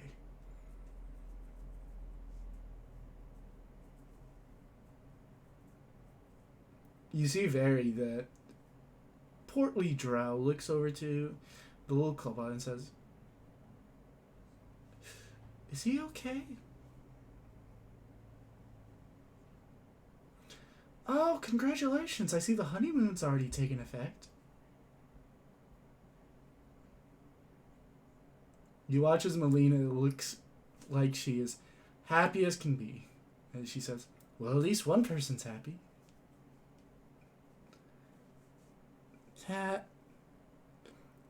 As she looks down to Carden and says,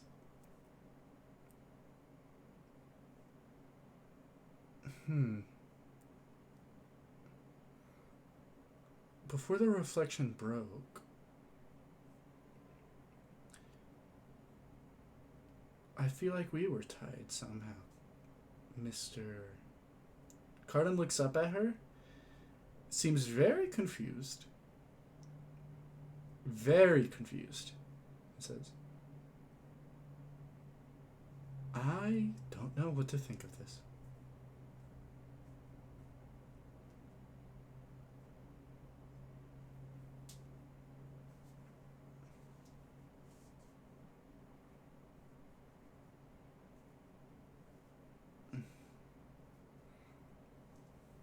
Hector just simply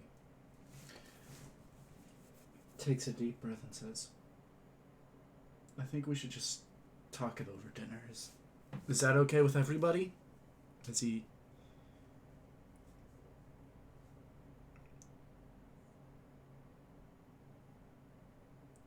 Then tell us now. They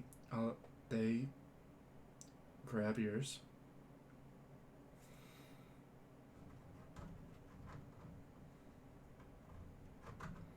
Both of them look with surprise as they say, "How?"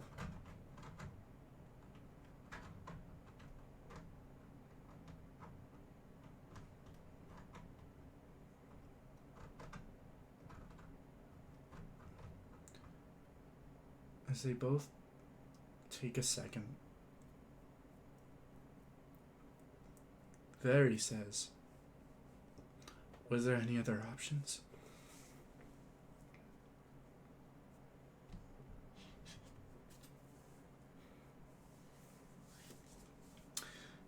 Hector swallows and says, "And the others?"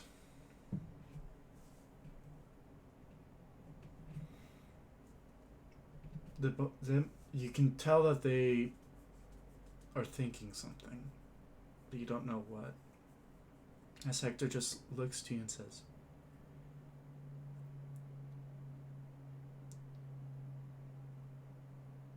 "If I know you wouldn't do something like this because you weren't yourself, as you said. You couldn't control it. Do not blame yourself.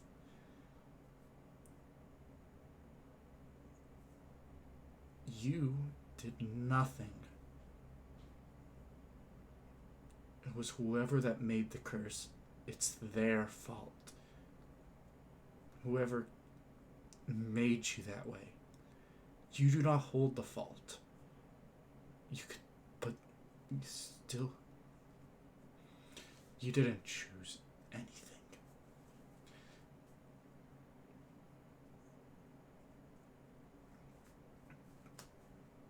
You watch as they both freeze.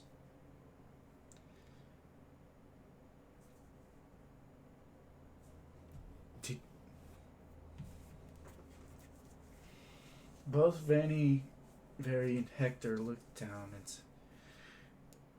just simply walk to their seats. Hector just turns to you and says, "I know." He swallows and says, "As long as you grow past yourself. But for now, just recognize what you've done." And thus commence a very awkward feast. Where then afterwards... before that, does anyone else have anything to say?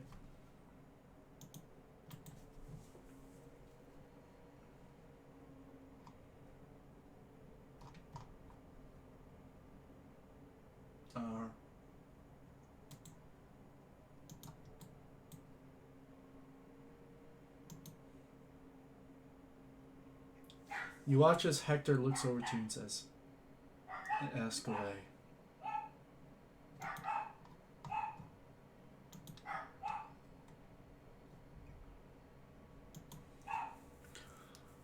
Oh, her.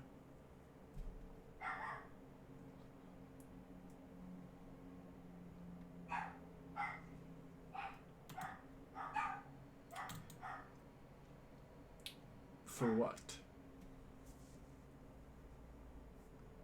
What is your reasoning?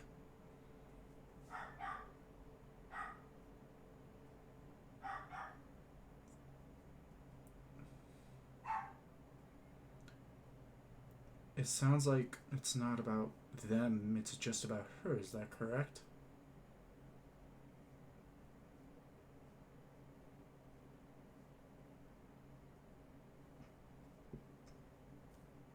I see. And who is she to you?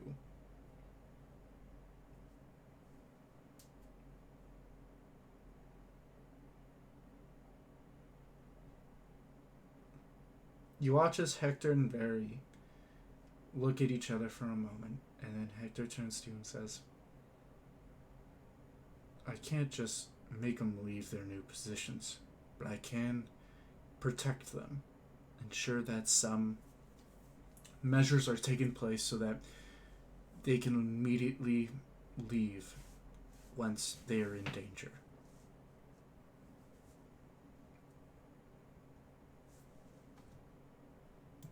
Very well. Now, I wish to ask each of you to make sure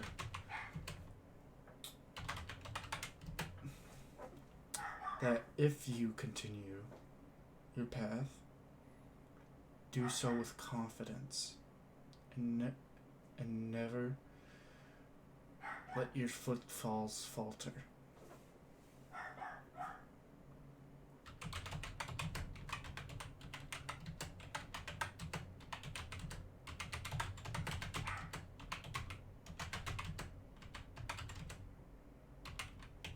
And after a very awkward feast, Hector and Barry leave, and everyone returns to their rooms.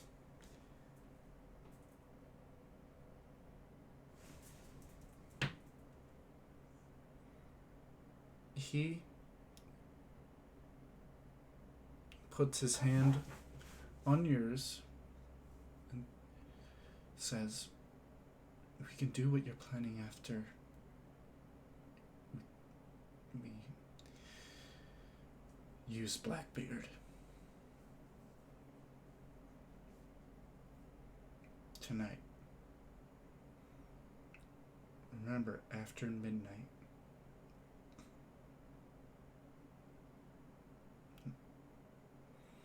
We have to go along. He has a teleportation circle back to his hold.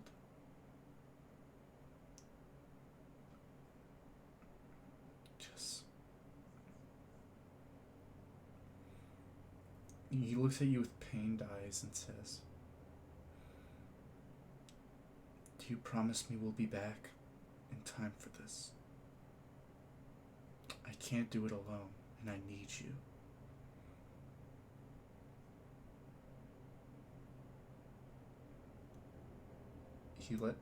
He holds your hand and closes his eyes and says, I'm ready then.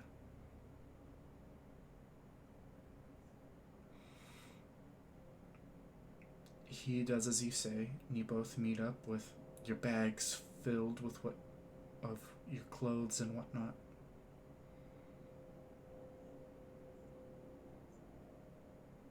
You find the mirror which you saw the Nightwalker in.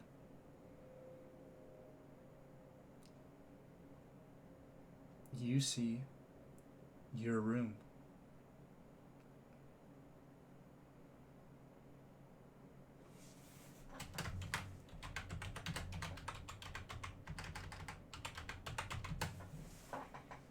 Your hand goes through the mirror, as now it is a portal. Carden stares wide-eyed at the mirror, then at you, and says, I'll go if you go.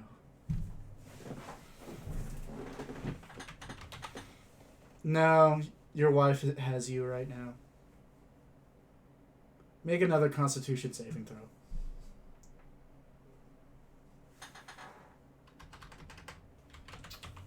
Hungry, hungry dragons.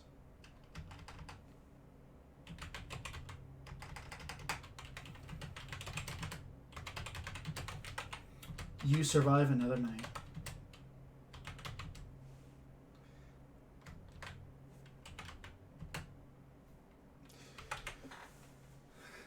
As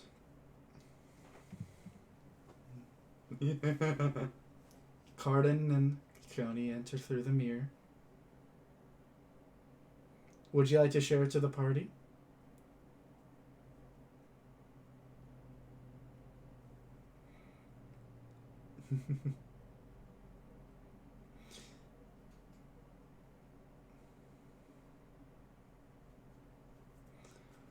You watch as you enter in the room.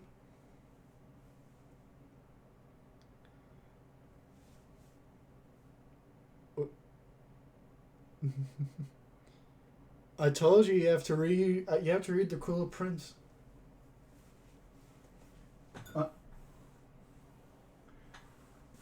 You watch as he was never banished, and so therefore walks through the mirror with you.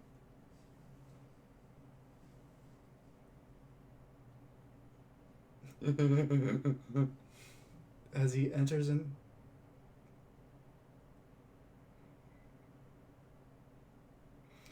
No, you see, it would have been funny, but it would have caused so many problems for me in the future.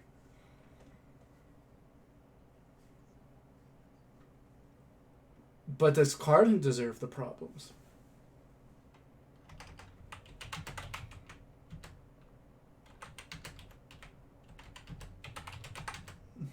You know what? Nominate one of you. Roll roll a 1d6. Even if it falls odd, it doesn't.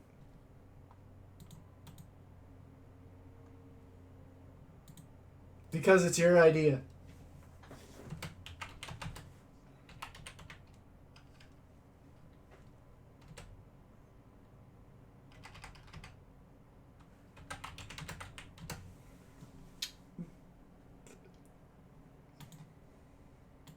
Yeah.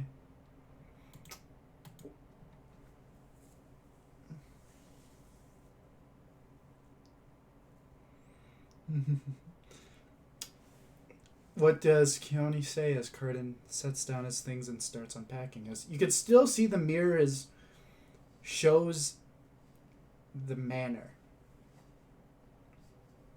As he looks. Mm-hmm.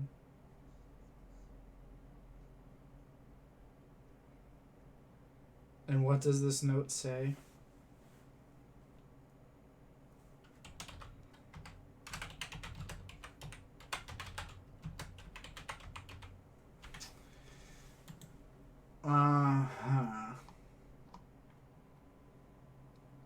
And that's where we're going to end tonight's episode.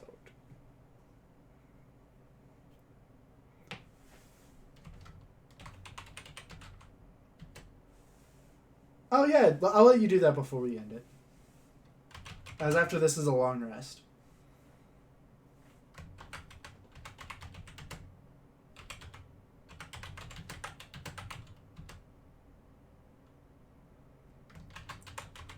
$25, yeah.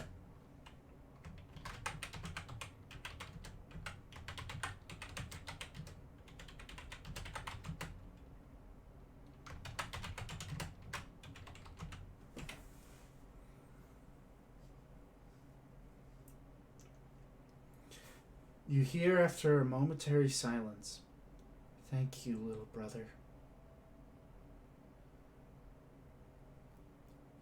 Me and Silas will be safe with Hector's blessing.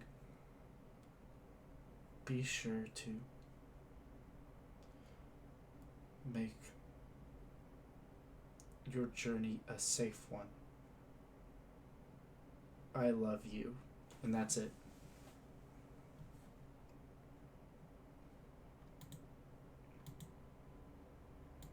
No. And that's where we're going to end it off, folks. Thank y'all for joining us for this session. I hope y'all had a swell time, and see y'all next time.